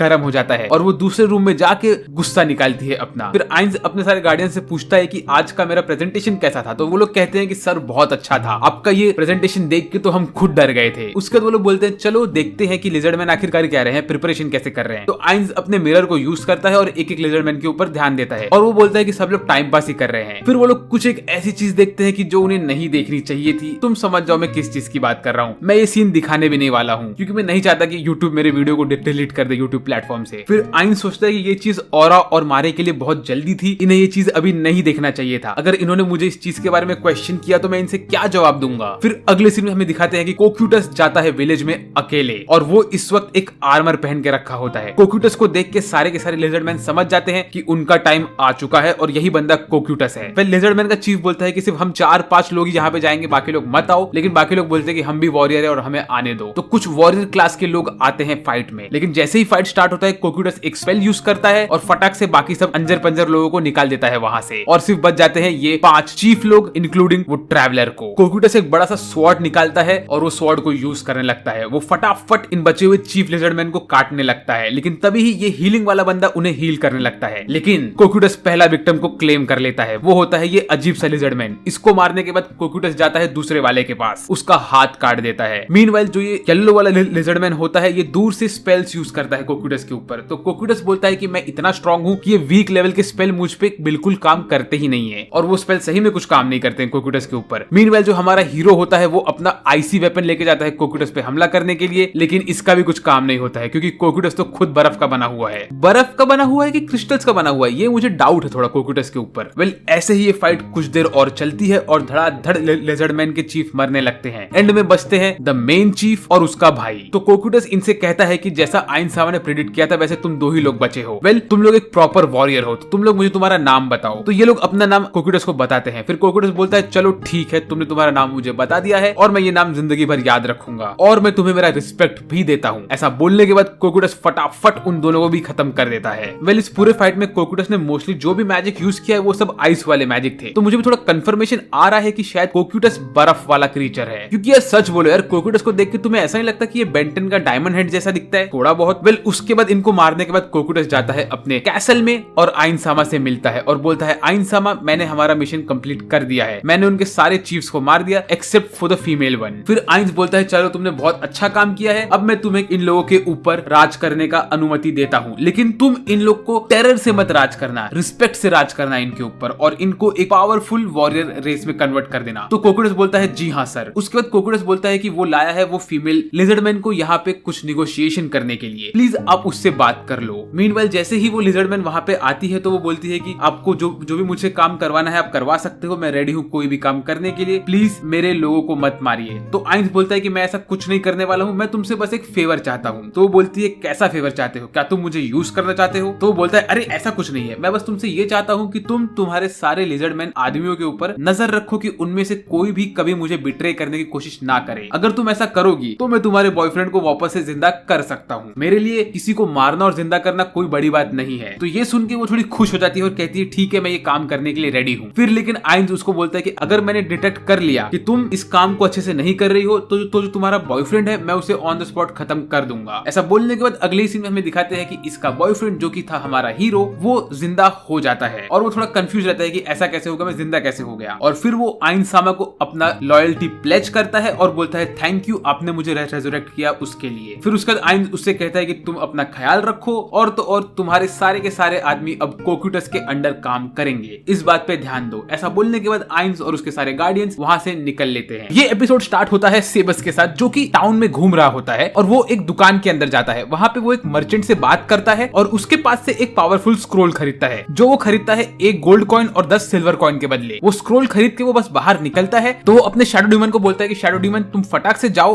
और मैसेज सॉल्यूशन के पास पहुंचा दो कि मैं कुछ काम में बिजी हूँ। फिर उसके बाद शेबस टाउन में घूम रहा होता है तो उसको दिखता है कि उसके सामने एक आदमी एक बड़ा सा बोरा फेंकता है। तो वो अपने शैडो डीमन को बोलता है कि शैडो डीमन जाओ फटाक से उस बोरे को काट दो। तो जैसे ही शैडो डीमन उस बोरे को काटता है तो उसमें से एक लड़की निकलती है जो कि सेबस का पैर पकड़ लेती है। तो सेबस देखता है कि ये लड़की की हालत बहुत खराब रहती है, उसके बॉडी में बहुत सारे घाव भी होते हैं प्लस उसकी तबीयत भी बहुत खराब लगती है। तो सेबस उससे बात करता रहता है कि तभी ही वो आदमी वापस से बाहर आता है और बोलता है कि ओए तू क्या कर रहा है, इसको छोड़ दे, मैं इसको टेंपल में लेके जा रहा था ताकि इसका तबीयत ठीक कर सकूं, ये बीमार है। तो सेबस उस आदमी का गला पकड़ता है और उससे पूछता है कि इस लड़की को क्या हुआ, क्या तू इसे जानता है? तो वो कहता है कि मैं इसे जानता हूँ, ये मेरे लिए काम करती है और इस वक्त इसकी तबीयत बहुत खराब है तो मैं इसे लेके जा रहा हूँ टेंपल के पास। वेल उसके बाद सेबस उससे पूछता है कि अगर इसकी तबीयत खराब ही है तो तुम्हें कोई एतराज नहीं होगा अगर मैं इसे खुद लेके जाऊं और इसकी देखभाल कर लूं। तो वो कहता है तुम ऐसा नहीं कर सकते हो क्योंकि ये मेरे अंडर काम करती है और अगर तुमने ऐसा करने की कोशिश की तो वो किडनैपिंग होगा। तो सेबस उस लड़की से पूछता है क्या तुम्हें मदद की जरूरत है? तो वो लड़की जैसे तैसे हिम्मत करे कुछ तो बोलती है। तो सेबस बोलता है कि बस अब मैं इस लड़की की मदद करने वाला हूँ, तुम इसे छोड़ दो मेरे पास। सेबस इसकी मदद इसलिए करता है क्योंकि जो सेबस का क्रिएटर होता है वो खुद लोगों की मदद करता रहता है, तो इसी वजह से सेबस के अंदर भी वो एबिलिटी आ गई होती है। तो सेबस फिर इस आदमी को थोड़े से पैसे देता है और बोलता है कि तुम जाओ अपनी जान बचा लो और इस लड़की को मेरे हवाले छोड़ दो। तो ये आदमी वहां से निकल लेता है और सेबस भी इस लड़की को लेकर वहां से निकल लेता है। उसके बाद सेबस अपने घर के पास पहुंचता है जहां पे वो लोग रुक रहे होते हैं। तो वहां पे सॉल्यूशन उससे पूछती है कि तुम इस लड़की को यहाँ पे क्यों लेके आए हो? तो सेबस उससे बोलता है कि मुझे ये लड़की ऐसे ही रास्ते पे मिल गई थी और इसकी हालत बहुत खराब है, तो मैं चाहता हूँ कि तुम इसकी देखभाल करो। तो सॉल्यूशन उससे बोलती है कि मैं इसकी देखभाल क्यों करूँ, ये कि हमारे खाने के लिए है कि ऐसी टॉय करने के लिए है? तो सेबस बोलता है कि ऐसा कुछ नहीं है, मैं चाहता हूँ कि तुम इसकी देखभाल करो और इसकी तबियत ठीक करो। तो सॉल्यूशन और सेबस में थोड़ा यहाँ पे अनबन हो जाता है। सॉल्यूशन उसको बोलती है कि मैं नहीं करना चाहती हूँ ये सब क्योंकि ये एक नॉर्मल सा इंसान है और मुझे इसके ऊपर हमारी चीजें वेस्ट नहीं करना है। लेकिन सेबस उसे जैसे तैसे मना लेता है। तो सॉल्यूशन जाती है और उस लड़की की देखभाल करना स्टार्ट कर देती है और देखते ही देखते वो लड़की की हालत ठीक हो जाती है अगले दिन। तो फिर सुबह सुबह सेबस उसके पास जाता है और उसे खाना देता है खाने के लिए। तो वो खाना खाने बैठती है तो उसकी आंखों से आंसू आने लगते हैं क्योंकि वो कहती है कि मेरी हेल्प किसी ने क्यों नहीं की जब मेरी इतनी हालत खराब थी, सिर्फ आप ही मेरी हेल्प करने आए थे, थैंक यू। तो सेबस उससे पूछता है कि तुम्हारा नाम क्या है? तो वो बोलती है उसका नाम टियारा है। तो सेबस उसे अपना भी नाम बताता है और उनका इंट्रोडक्शन हो जाता है यहाँ पे। उसके बाद सॉल्यूशन फिर से सेबस से क्वेश्चन पूछते हैं कि तुम इस लड़की के लिए इतना क्यों कर रहे हो, क्या तुम्हारे कुछ ऑल्टर मोटिव्स है कि क्या है, बताओ मुझे। तो सेबस बोलता है मेरा कुछ ऐसा मोटिव्स नहीं है, मैं बस इसकी हेल्प करना चाहता था, बस यही है। उसके बाद अगले सीन में हमें दिखाते हैं कि ब्रायन को उसके फ्लैशबैक आते रहते हैं कि वो कैसे शेल्टियर ब्लड फॉलन से हार गया था और उसका नाखून तक नहीं तोड़ पाया था और ऐसे ही उसको फ्लैशबैक आते रहते हैं और वो उड़ जाता है उसके नींद से। तो वो देखता है कि वो असल में गाजेफ स्टर्नॉफ के केयर में होता है। तो गाजेफ उसे बताता है कि गाजेफ को वो बीच सड़क पे मिल गया था जहां पे उसकी हालत बहुत खराब थी। तो गाजेफ ने उसे अपने घर में लेके आया और उसकी देखभाल कर रहा था तब से। तो गाजेफ और यहाँ पे ब्रायन मिलकर बातें करते हैं। ब्रायन उसको बोलता है कि हम लोग तो लोली इंसान है, हमारे अंदर इतनी ताकत है ही नहीं कि हम इन डीमन से लड़ सके। मैं एक ऐसे डीमन से लड़ा था जो तो इस लेवल पे है ही नहीं। तो मैं यही तुमसे कहना चाहता हूँ गाजेफ कि हम लोग किसी काम के नहीं है, हमारी रेस ही कमजोर है और इसीलिए मैं अपनी जान देना चाहता हूँ। तो गाजेफ उसको रोकता है वहां पर, बोलता है कि तुम ऐसा मत करो। फिर उसके बाद अगले सीन में हमें दिखाते हैं कि कोई तो भी एक ऑर्गेनाइजेशन के लोग होते हैं जो लोग जाके यहाँ पे पूरे खेत में आग लगा देते हैं क्योंकि यहाँ पे एक टाइप का गलत चीज प्रोड्यूस हो रहा होता है। फिर उसके बाद अगले सीन में हमें दिखाते हैं कि ये जो दूसरी एक ऑर्गेनाइजेशन के लोग यहाँ पे बैठे हुए रहते हैं और वो लोग डिस्कस करते हैं कि ये किसने किया हो सकता है। तो हमें मालूम पड़ता है कि ये जो लड़की है यहाँ पे इसका वो फील्ड रहता है जिसमें आग लग गई रहती है और यहाँ पे अजीब अजीब टाइप के लोग होते हैं जो लोग डिस्कस करते हैं कि वो लोग एक दूसरे को प्रोटेक्शन देंगे, ये करेंगे वो करेंगे। फिर उसके बाद अगले सीन में हमें दिखाते हैं कि आइंस एक रूम में बैठा हुआ होता है और वो थोड़े पैसे निकाल के रख रहा होता है। वो बोलता है ये पैसे मुझे देने हैं सेबस को उसके काम के लिए और ये पैसे मुझे देने हैं लिजर्डमैन के विलेज को मरम्मत करने के लिए। और अब देखो मेरे पास कितना बचा। तो देखता है तो उसके पास कुछ चंद रुपए बचे हुए होते हैं। तो वो कहता है अरे यार मेरे पास कुछ बच ही नहीं रहा है, मुझे कुछ न कुछ करके तो पैसों का इंतजाम करना ही पड़ेगा। उसके बाद वहां पे आती है नाबेर और वो नाबेर को पैसे दे देता है और बोलता है कि नाबेर तुम जाओ इस पैसों का यूज करो और अपना काम आगे बढ़ाओ। तो नाबेर वो पैसे लेके वहां से निकल जाती है। उसके बाद नेक्स्ट सीन में हमें दिखाते हैं कि जो ये प्रिंसेस होती है उसका जो बॉडीगार्ड होता है वो एक रूम में प्रैक्टिस कर रहा होता है अकेले। तो यहाँ पे आता है गाजेफ स्टर्नॉफ। वो यहाँ पे आके इससे कहता है कि चलो तुम मेरे साथ प्रैक्टिस करो, हम दोनों एक साथ प्रैक्टिस की लड़ाई करते हैं। तो ये बोलता है कि सर लेकिन मैं आपके साथ कैसे लड़ सकता हूँ, आप तो बहुत स्ट्रांग हो। तो ये कहता है कि मैं इतना स्ट्रांग भी नहीं हूँ, मेरी एक ऐसे मैजिक कास्टर से मुलाकात हुई थी जिसको देख के मैं समझ गया कि मैं बहुत कमजोर हूँ और वो मैजिक कास्टर का नाम था आइंस उल कून। मैं उनके लेवल पे कभी नहीं पहुंच सकता हूँ और वो तो इतने स्ट्रांग थे कि हमारे खुद के किंगडम के हाई लेवल मेजेस भी उनके सामने कुछ नहीं है। फिर यहाँ पे ये लोग अपना स्पारिंग करते रहते हैं और गाजेफ एक खतरनाक ब्लो करता है इस बंदे के ऊपर, लेकिन ये बंदा उसे ब्लॉक करके गिर जाता है। तो गाजेफ बोलता है कि अब तो तुम खड़े नहीं हो पाओगे, लेकिन जैसे ही खड़ा होता है तो गाजेफ बोलता है कि हाँ तुम में ताकत है। उसके बाद ये लोग की प्रैक्टिस चलती रहती है कि तभी ये लड़का थोड़ा दिमाग लगाता है और गाजेफ को थोड़ा कंफ्यूज कर देता है अपना मैजिक यूज करके। उसके बाद इनकी प्रैक्टिस होने के बाद गाजेफ बोलता है कि तुम्हारे अंदर बहुत पोटेंशियल है, लेकिन तुम्हें एक चीज पे ध्यान देना है जो की है कि तुम सिर्फ सामने वाले के वेपन के ऊपर ध्यान मत दो, उसके और चीजों के ऊपर भी ध्यान दो। क्या पता वो मैजिक यूज करे, कुछ डिसेप्शन यूज करे, अगर तुम इन सब चीज को मास्टर कर लोगे तो तुम मेरे लेवल पे पहुंच जाओगे। उसके बाद इनके स्पारिंग के बाद वहां पे एक बंदा आता है और वो बोलता है कि उसको गाजेफ से कुछ बात करना है। वो गाजेफ से कहता है कि सर आपको इसके साथ लड़ाई करके इसको हराना नहीं चाहिए था, ये तो प्रिंसेस का बॉडीगार्ड है और अगर लोगों को पता चल गया कि ये आपसे हार गए तो लोग सोचेंगे कि ये किसी काम का नहीं है। तभी गाजेफ और वो लड़का बात करते ही रहते हैं कि वो लोग देखते हैं कि उनके सामने से जाता रहता है प्रिंस और उसके साथ होता है एक अजीब सा आदमी जो कि बहुत ज्यादा बदनाम होता है अपने कॉन वाले काम करने के लिए। लोगों को बेवकूफ बनाने में वो बहुत बड़ा एक्सपर्ट होता है, तो इनको लगता है कि वो प्रिंस को भी बेवकूफ बना रहा होगा। फिर हमें दिखाते हैं कि जो बॉडीगार्ड होता है वो जा रहा होता है प्रिंसेस के रूम में, लेकिन वो तभी ही ये प्रिंस से मिलता है। ये प्रिंस उससे बात करते करते प्रिंसेस की बेइज्जती करता है, वो प्रिंसेस को मॉन्स्टर वॉन्स्टर बोलने लगता है। तो ये कहता है कि प्लीज सर आप प्रिंसेस को ऐसे मत बुलाइए, वो बहुत अच्छी लड़की है और बहुत ही ज्यादा लोगों का भला सोचती है। तो ये बोलता है कि ऐसा वैसा कुछ नहीं है, तुम प्रिंसेस को बोलो कि वो मेरे लिए काम करना स्टार्ट कर दे तो मैं उसके बारे में थोड़ा अच्छा सोच सकता हूँ। ऐसे ही इन दोनों के बीच में थोड़ी बहुत बातें होती है और उसके बाद बॉडीगार्ड निकल लेता है प्रिंसेस के रूम में। जैसे वो प्रिंसेस के रूम में पहुंचता है तो वो देखता है कि वहां पे प्रिंसेस की एक दोस्त बैठी हुई होती है और एक नई लड़की बैठी हुई होती है। ये लड़की होती है टियाना, जो कि पिछले वाले अटैक में शामिल होती है। तो ये लड़की यहाँ पे चुपचाप बैठी हुई रहती है। तो प्रिंसेस बोलती है कि तुम भी मेरे साथ यहाँ पे बैठ जाओ और साथ में चाय पियो। तो ये लोग सब मिलकर चाय पीते रहते हैं और वो जो अटैक हुआ होता है उसके बारे में डिस्कस करते रहते हैं। तो इनको मालूम पड़ता है जो सब वहाँ पे केमिकल थे वो सब किसी ने प्लांट किया था सोच समझ के उनका मिसयूज करने के लिए। ये लोग इसी चीज के ऊपर बातें करते रहते हैं कि तभी ही ये येलो बाल वाली लड़की बोलती है कि उसको प्रिंसेस के बॉडीगार्ड की थोड़ी जरूरत पड़ने वाली है आगे वाले मिशन में। तो प्रिंसेस बोलती है ठीक है तुम इसका इस्तेमाल कर सकती हो। फिर हमें दिखाते हैं कि सेबस अपने घर में वापस जाता है। वहां पे ये जो लड़की रहती है जिसको सेबस ने बचाया होता है ये मेड बन के खड़ी रहती है, सेबस का वेट करती रहती है। तो सेबस इसके गाल पे हाथ रखता है और इसे कहता है कि तुम्हें किसी भी चीज की जरूरत पड़े तो तुम मुझे बता दो, तुम्हें चाहिए तो हम लोग शाम में शॉपिंग पे साथ में जाते हैं। उसके बाद सेबस मिलता है सॉल्यूशन से और सॉल्यूशन थोड़ा गुस्से में रहती है इस लड़की की वजह से। सेबस और सॉल्यूशन बातें करते रहते हैं। सॉल्यूशन उससे कहती है कि अगर तुम कहो तो मैं आइन सामा को बता देती हूँ इस चीज के बारे में और हमें ये चीज इन्फॉर्म करना चाहिए उन्हें। तो सेबस बोलता है कि इसकी कोई जरूरत नहीं पड़ेगी, मैंने इस लड़की को सिर्फ इसलिए रखा है ताकि ये एक डिस्ट्रैक्शन बन के यहाँ पे रहे, वरना यहाँ के लोगों को हमारे ऊपर डाउट गिर सकता है। ये लोग बातें करते रहते हैं। तभी वहाँ पे दो नए लोग आते हैं। ये लोग होते हैं यहाँ के बड़े लोग। एक होता है इनमें से चीफ होता है इस टाउन का। वो सॉल्यूशन से कहता है कि उन्हें मालूम पड़ा है कि एक आदमी ने इस बंदे की एक एम्प्लॉय को किडनैप करके यहाँ पे लाया है, तो तुम्हें उसका कॉम्पेंसेशन करना पड़ेगा। तो फिर सॉल्यूशन बोलती है ठीक है तुम मेरे बटलर से बात करो, मैं यहाँ से जा रही हूँ। सॉल्यूशन वहां से निकल लेती है। उसके बाद ये लोग बात करते हैं सेबस से। तो ये बंदा बोलता है कि तुम्हें कॉम्पेंसेट करने के लिए इसको हर महीने 500 गोल्ड कॉइन देने पड़ेंगे। तो सेबस बोलता है ये बहुत ज्यादा अमाउंट है, मैं ऐसा नहीं कर सकता हूँ। तो ये लोग बोलते हैं अच्छा ठीक है, अगर तुम ये नहीं कर सकते तो जो तुम्हारी मिस्ट्रेस है उसको इसके पास भेज दो, ये उससे काम करवा के लेगा। यहाँ पे ये सॉल्यूशन की बात करता रहता है और इस सॉल्यूशन के बारे में गंदी गंदी चीजें सोचता रहता है। तो सेबस थोड़ा गुस्से में आता है और बोलता है कि मैं ये चीज भी नहीं करने वाला हूँ। तो यहाँ पे चीफ बोलता है तुम्हारे पास एक दिन का वक्त है, तुम सोच लो और मुझे बताओ तुम्हें क्या करना है, मैं कल वापस से आने वाला हूँ। उसके बाद सेबस बाहर निकलता है और सॉल्यूशन से बात करता है। सॉल्यूशन उससे पूछती है कि तुम क्या करने वाले हो अभी। तो सेबस बोलता है कि मैं जा रहा हूँ बाहर एक वॉक करने, वॉक करके मैं आऊंगा तब मैं सोचूंगा कि मुझे क्या करना है। इतने में सेबस कॉल करती है आइन सामा को और बोलती है कि आइन सामा मुझे लग रहा है कि सेबस हम लोग को धोखा दे रहा है। फिर उसके बाद अगले सीन में हमें दिखाते हैं कि सेबस बाहर घूम रहा रहता है और वो उसी चीज के बारे में सोच रहा होता है कि कैसे वो लोगों ने उसे कहा था कि अगले दिन वो लोग आके उससे पूछने वाले हैं कि क्या करना है। और फिर इस वक्त ब्रायन भी बाहर निकला होता है घूमने के लिए और उसके साथ साथ हमारा बॉडीगार्ड भी बाहर गया होता है। बॉडीगार्ड यहाँ पे जाता है एक बार के अंदर, वहां पे ब्लू रोजेस की गैंग बैठी हुई होती है। वो यहाँ पे जाके उनसे बातें करता है। तो यहाँ पे ये जो हल्क टाइप लड़की बैठी हुई रहती है इससे ये बात करता है और बोलता है कि मैम आपने जो मुझे स्किल सिखाया था वो गाजेफ स्टर्नॉफ को बहुत पसंद आई, लेकिन उन्होंने कहा है कि मुझे इस स्किल को अपने तरफ से थोड़ा और इसमें इम्प्रोवाइज करना चाहिए ताकि ये स्किल और पावरफुल बन जाए। फिर उसके बाद वो बोलता है कि मुझे आपकी और हेल्प लगेगी और आपसे और कुछ सीखना है मुझे। तभी वो देखता है इवल आई की तरफ, जो कि ये बंदी का नाम होता है जिसने मास्क पहन के रखा हुआ होता है। तो ये उससे कहती है कि तुम मैजिक नहीं कर सकते, तुम्हारे लिए मैजिक बना ही नहीं है, तुम्हें स्वॉर्ड ही यूज करना चाहिए। तो ऐसे ही ये लोग बातें करते रहते हैं। फिर यहाँ पे बातों बातों में बात निकलती है कि जो इनकी लीडर है उसके पास है एक लेजेंडरी वेपन जो वो हमेशा यूज करती रहती है उसका पावर अवेकन करने के लिए, लेकिन वो अब तक कर नहीं पाई उसके एक्चुअल पावर को अवेकन। उसके बाद ये लोग बोलते हैं कि इनका नेक्स्ट मिशन बहुत ही ज्यादा खतरनाक होने वाला है और इनको उसके लिए रेडी होना है और ऐसा बोल के ये लोग यहाँ से बाहर निकल लेते हैं। लेकिन निकलने के पहले ये हल्क वाली लड़की इस लड़के को थोड़ा सा नॉलेज देती है, बोलती है कि तुम तुम्हारा ध्यान रखा करो और अपने पास कम से कम 3 हीलिंग पोशन तो हमेशा रखा करो खुद की हेल्थ को संभालने के लिए, क्योंकि तुम्हें कभी पता नहीं कि तुम कहाँ अटक सकते हो। फिर ये लोगों को बातें करते करते मालूम पड़ता है कि एक और एडमेंटाइट ग्रुप अभी स्टैब्लिश हुआ है जिसके अंदर सिर्फ 2 ही लोग हैं। एक का नाम है मोमोन और एक का नाम है नाबिर जो कि है स्पेल कास्टर और मोमोन है एक स्वॉर्ड्समैन। ये लोग इतना फटाफट रैंक अप करके यहाँ पे पहुंचे हैं कि ये लोग बहुत ज्यादा ही खतरनाक है। तो हमें यहाँ पे फ्लैशबैक दिखाते हैं कि मोमोन ने अब तक क्या क्या किया रहता है। तो इसमें से हल्क बोलती है कि इसमें से मोमोन ने जो जो चीजें की है वो सब मेरे खुद के बस की बात नहीं है करना। तो इसका ये मतलब है कि मोमोन बहुत खतरनाक इंसान है। फिर उसके बाद अगले सीन में हमें दिखाते हैं कि बीच सड़क पे किसी लड़के को 2-3 लोग मार रहे होते हैं। तब तक आ जाता है सेबस। सेबस यहाँ पे आके फटाक से इस बच्चे को बचा लेता है और फिर तभी बॉडीगार्ड यहाँ पे आता है और इसको एक हीलिंग पोशन पिला देता है। उसके बाद सेबस यहाँ से चुपचाप निकल लेता है, लेकिन बॉडीगार्ड उसके पीछे जाता है और उससे कहता है कि सर प्लीज आप मुझे भी वो मूव सिखाइए जो आपने वहाँ पे किया था। तो सेबस इससे पूछता है कि तुम्हें ये क्यों सीखना है। तो वो कहता है मुझे ये इसलिए सीखना है क्योंकि मुझे और पावरफुल बनना है। तो सेबस बोलता है कि तुम्हारे पास इसका क्या रीजन है, मुझे बताओ, मैं तुम्हें ऐसे ही कुछ नहीं सिखा सकता हूँ। तो वो कहता है इसका रीजन ये है कि मैं एक इंसान हूँ और मैं एक आदमी हूँ, तो आदमी का फर्ज है हमेशा स्ट्रॉन्ग रहना। तो सेबस बोलता है ठीक है, तुमने जो कहा है वो बहुत सही है, मैं तुम्हें ये ट्रेनिंग देने के लिए रेडी हूँ, लेकिन तुम्हें ये चीज जाननी पड़ेगी कि तुम इसमें खत्म भी हो सकते हो, मेरी ट्रेनिंग बहुत खतरनाक है, तो क्या तुम रेडी हो। तो वो कहता है हाँ सर मैं रेडी हूँ, मुझे आप प्लीज ट्रेन करिए। और ये सब चीज को ब्रायन भी पीछे से देखता रहता है और वो देखता है कि यहाँ पे क्या हो रहा है। तभी सेबस रेडी होता है एक अल्टीमेट अटैक करने के लिए। उसकी आंखें चमकने लगती है और वो एक खतरनाक सा पंच मारता है इस लड़के को, लेकिन वो पंच लड़के को नहीं मारता है, उसके बगल से वो पंच को निकाल देता है। और फिर लड़का लेकिन डरता नहीं है, वहां पे खड़ा रहता है और इस अटैक को झेल लेता है। तो सेबस उससे बोलता है कांग्रेचुलेशंस, तुमने डेथ को कॉन्कर कर लिया है, तुमने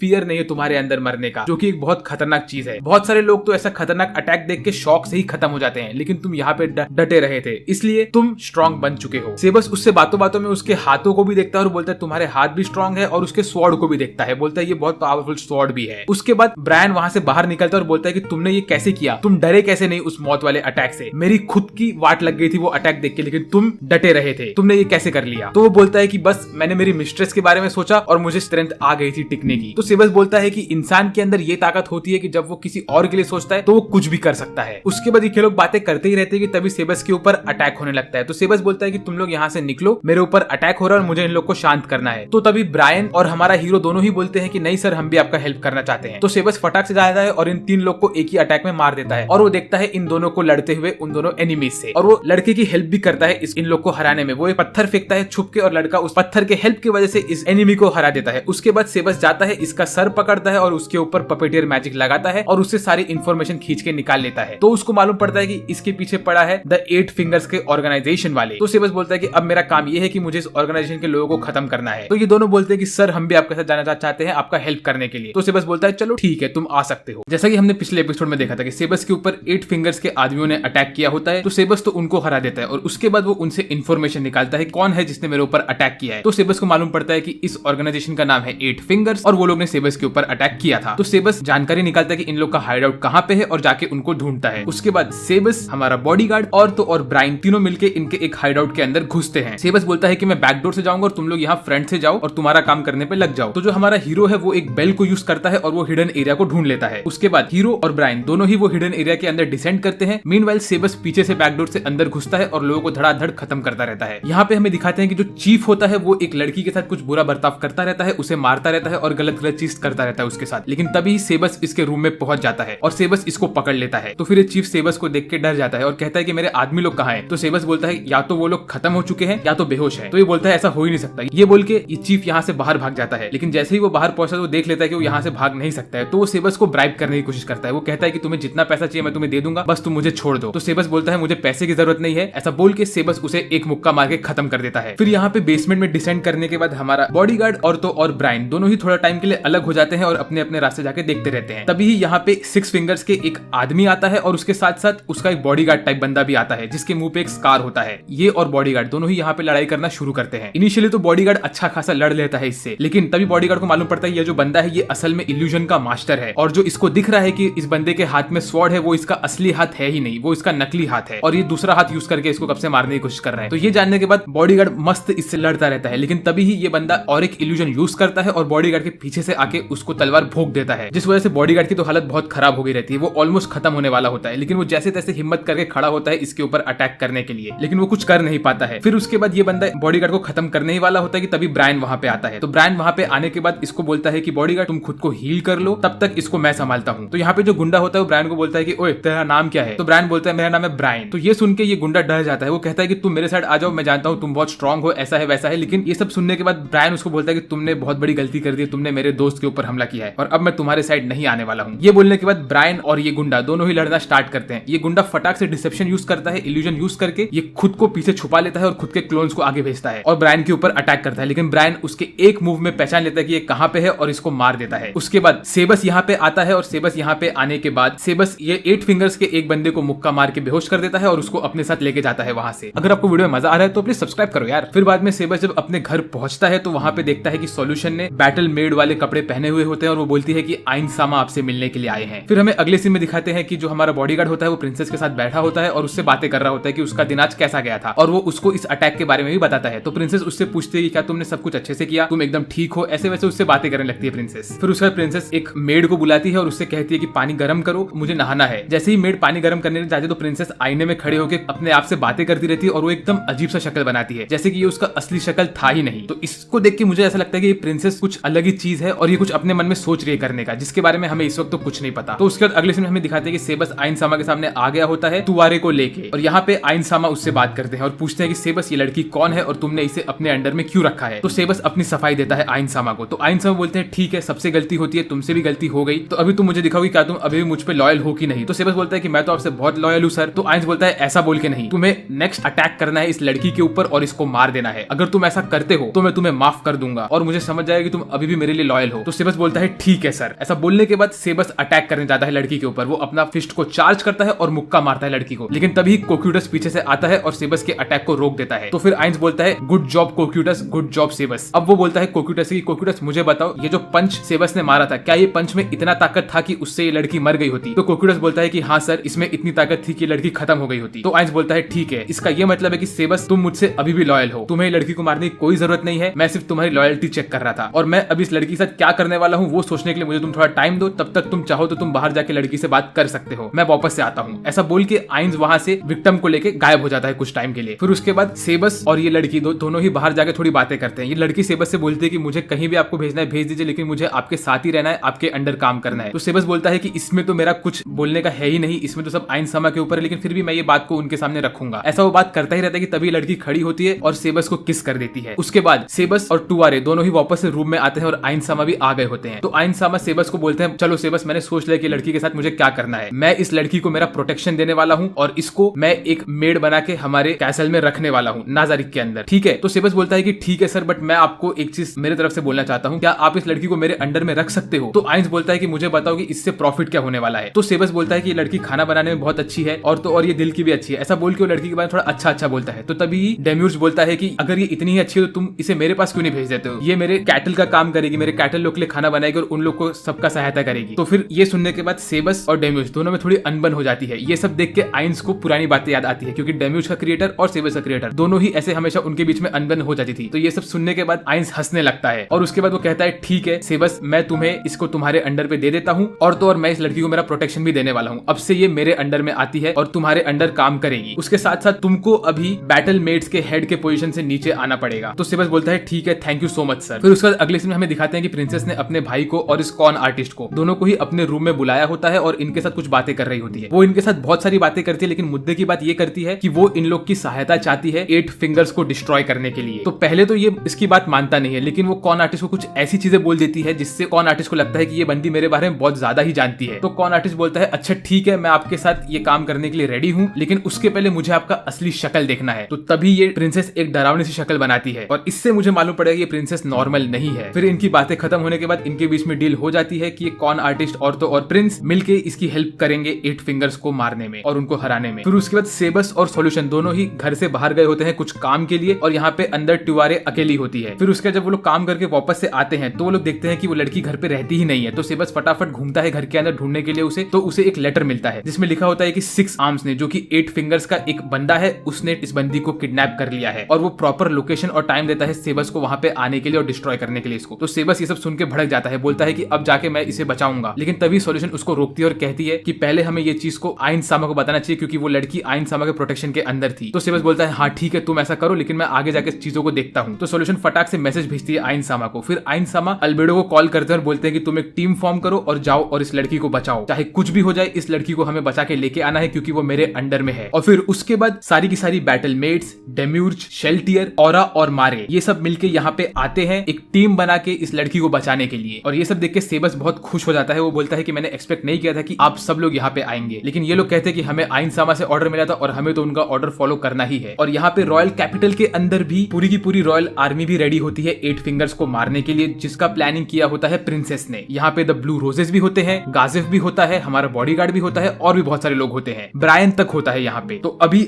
आइंस की टीम और तो और प्रिंसेस की टीम, इन दोनों को मिलके 8 फिंगर्स को मारना है, ये बात तो हम समझ चुके हैं। फिर ये लोग निकलते हैं आगे जाके सर्वेलेंस करने के लिए। तभी ब्रायन और हमारा हीरो दोनों एक टीम में होते हैं और उनके साथ एक स्पाई भी आता है। स्पाई उनसे बताता है कि वेयर हाउस के अंदर एक लड़की को वो लोगों ने बांध के रखा है। ये लोग यहाँ पे बातें करते रहते हैं कि तभी वो लोग सेबस को देख लेते हैं। तो वो लोग सेबस से बात करते हैं, सेबस उनको सिचुएशन समझाता है और इनको मालूम पड़ जाता है कि वो जो लड़की है वो सेबस से क्लोज में है। तो ये लोग मिलके अंदर जाते हैं, इन्फिल्ट्रेट करते हैं इस एरिया को। सेबस जैसे ही अंदर घुसता है तो वो देखता है कि 6 आर्म के सारे लोग यहाँ पे खड़े होते हैं सेबस को चैलेंज करने के लिए। इसमें से एक बंदा अनडेड होता है और वो खुद को बोलता है कि मैं हूँ अनडेड किंग। ये सुनने के बाद सेबस का दिमाग सनक जाता है। वो बोलता है कि तेरी औकात नहीं है ये चीज बोलने के लिए, इस दुनिया में सिर्फ एक ही ऐसा अनडेड है जो अनडेड किंग बन सकता है और वो है हमारे आइंस सामा। ये बोलने के बाद वो एक एक मुक्के में इन सबको खत्म कर देता है। अगर आपको वीडियो में मजा आ रहा है तो प्लीज सब्सक्राइब करो यार। उसके बाद जो हमारा बॉडीगार्ड होता है और ब्रायन होता है, ये लोग बेसमेंट में जाके टुवारे को बचा लेते हैं इस केज में से। और तभी हमें दूसरे सीन में दिखाते हैं कि ऑरा और मारे ये लोग मिलके गए होते हैं इस बंगले के अंदर। यहाँ पे ये लोग एक 6 फिंगर की इस लड़की को उठा लेते हैं और यहाँ पे एंटोमा भी इनके साथ होती है। यहाँ पे मारे इसको एक मुक्का मार के इसका पैर तोड़ के इसको खींच के लेके जाता है बाहर। और एंटोमा यहाँ से निकलने वाली होती है कि तभी यहाँ पे ब्लू रोजेस की हल्क आ जाती है। तो हल्क और एंटोमा इनके बीच में लड़ाई स्टार्ट हो जाती है। एंटोमा बड़े आसानी से हल्क को हरा देती है और साथ ही साथ जो एक निंजा होती है उसको भी बड़े आसानी से ये हरा देती है। लेकिन तभी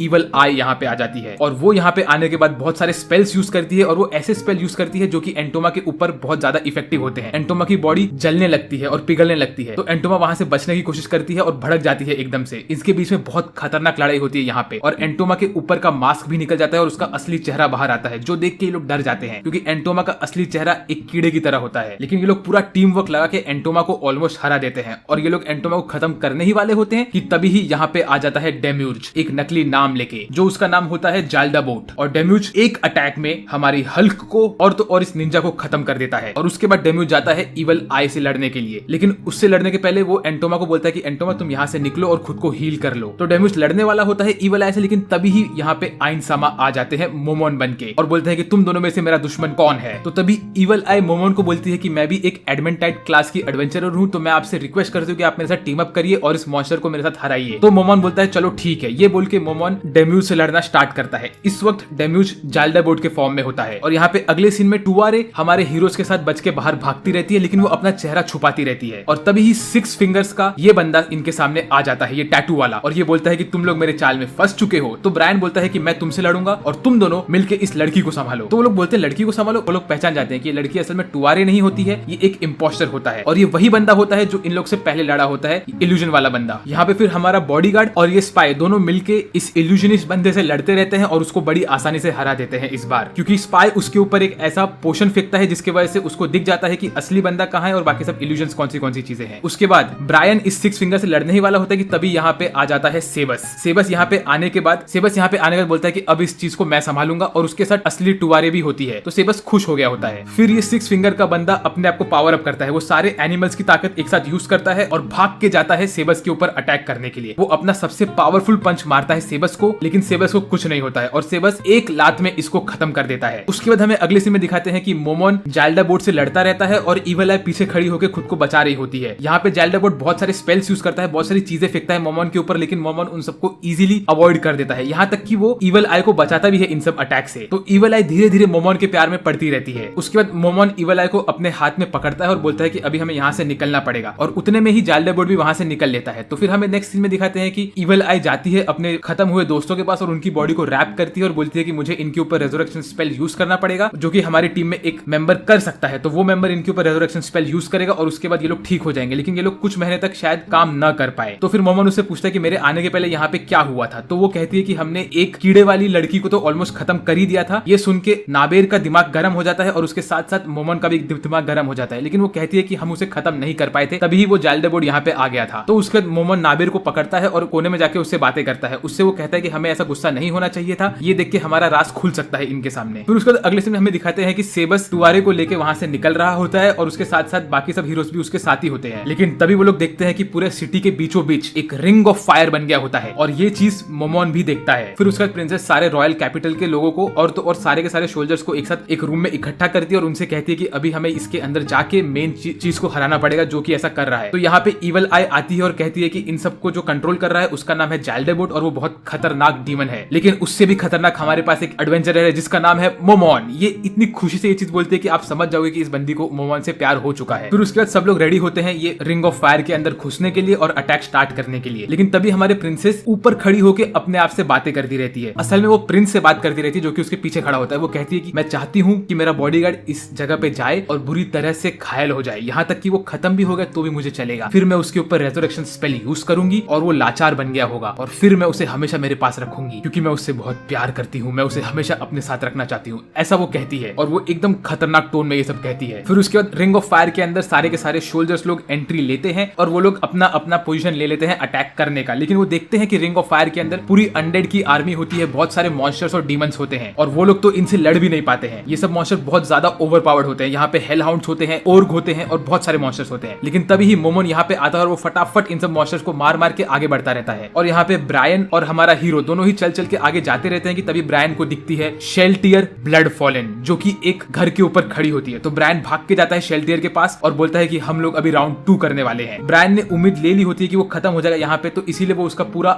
मार्शल आर्ट्स एक साथ यूज करता है और शेल्टर के ऊपर हमला करता है। लेकिन इस वक्त वो शेल्टर का नाखून आखिर काट ही लेता है पूरी मेहनत से, और उसका नाखून तोड़ने के बाद ब्रायन खुशी से पागल हो जाता है। वो कहता है कि मैंने आखिर तुम्हारा नाखून तोड़ दिया, मैं मतलब इतना भी वर्थलेस नहीं हूँ। लेकिन शेल्टर ये सब देख के बड़ी कंफ्यूज हो जाती है। वो कहती है तुम मेरा नाखून तोड़ के इतना खुश हो रहे हो, इसका क्या मतलब है भाई। उसके बाद शेल्टर बोलती है चलो ठीक है मैं तुम्हें खत्म कर देती हूँ। लेकिन वो देखती है कि दूर एक बड़ा सा टावर गिर रहा होता है, तो उसका वहां पे ध्यान भटक जाता है और यही मौका देख के ब्रायन वहां से भाग लेता है। और यहाँ पे हमें दिखाते हैं कि मोमोन, इविल आई और नाबेर ये तीनों जाके लड़ते हैं जाल्डेबोर्ड की पूरी आर्मी से। जाल्डेबोर्ड की आर्मी में होता है जाल्डेबोर्ड खुद, जो कि होता है डेम्यूज, और हमारी बाकी 5 बैटल मेट्स। तो मोमोन बोलता है कि मैं जाल्डेबोर्ड से लड़ूंगा और तुम दोनों मिलके इन बाकी मेट्स को संभालो। तो फिर नाबेर बोलती है कि मैं येलो बाल वाली, रेड बाल वाली और वो पर्पल बाल वाली, इन तीनों को मैं संभालती हूँ, तुम बाकी 2 को संभालो। और फिर ये लोग लड़ने का नाटक करते रहते हैं एक दूसरे से। लेकिन यहाँ पे सिर्फ इविल आई सीरियसली लड़ती रहती है, क्योंकि उसको तो लगता है कि ये लोग असली दुश्मन है। और आइंस और डेम्यूज दोनों मिलके एक घर के अंदर बैठ के थोड़ा डिस्कशन करते हैं कि अभी हम क्या करने वाले हैं, हम लोग ये क्यों कर रहे हैं, क्या कर रहे हैं। तो यहाँ पे डेम्यूज आइंस को बोलता है कि सर हम लोग ने ये अटैक इसलिए किया है ताकि हमें अच्छा खासा राशन मिल जाए, यहाँ से पैसे मिल जाए और तो और अच्छा खासा इन्फॉर्मेशन मिल जाए, और उसके साथ साथ ये स्पेशल ऑब्जेक्ट के लिए मैं यहाँ पे आया था। ये जो स्पेशल आइटम है इसके अंदर लेवल 10 का मैजिक है। तो आइंस बोलता है चलो अच्छा है डेम्यूज तुमने ये काम किया, लेकिन मेरे पास इसका प्रोटोटाइप भी है जो मैं तुम्हें एज अ गिफ्ट देता हूँ ये पूरा मिशन को इस्टेब्लिश करने के लिए। तो ये सुन के डेम्यूज बहुत खुश हो जाता है और थैंक यू बोलता है आइंस को। और यहाँ पे नाबेर और बाकी तीनों मेड मस्त दीवार के पीछे बैठ के बातें करते रहते हैं, एक दूसरे से गप्पे लड़ाते रहते हैं। लेकिन बेचारी इविल आई यहाँ पे सीरियसली अपनी जान की बाजी लगा के लड़ती रहती है इन दोनों से। फिर नाबेर एक्टिंग करके बाहर निकलती है दिखाने के लिए कि ये भी लड़ रही थी इन लोग से, और इविल आई और नाबेर यहाँ पे टीम अप कर लेते हैं। मीनवाइल हमारे हीरोज जाके सब लोगों को बचा लेते हैं यहाँ पे जहाँ पे वो लोग कैद होते हैं वहां से। और यहाँ पे आइंस एक्टिंग करते करते डेम्यूज को मारता है और सबके सामने आ जाता है कि उसने डेम्यूज को जैसे हरा दिया है। उसके बाद डेम्यूज बोलता है चलो आज के लिए इतना काफी है, यहाँ से मैं अभी विड्रॉ कर रहा हूँ। तो आइंस बोलता है ठीक है। ऐसा बोल के डेम्यूज वहां से भाग जाता है सारे मेट्स को लेके। और फिर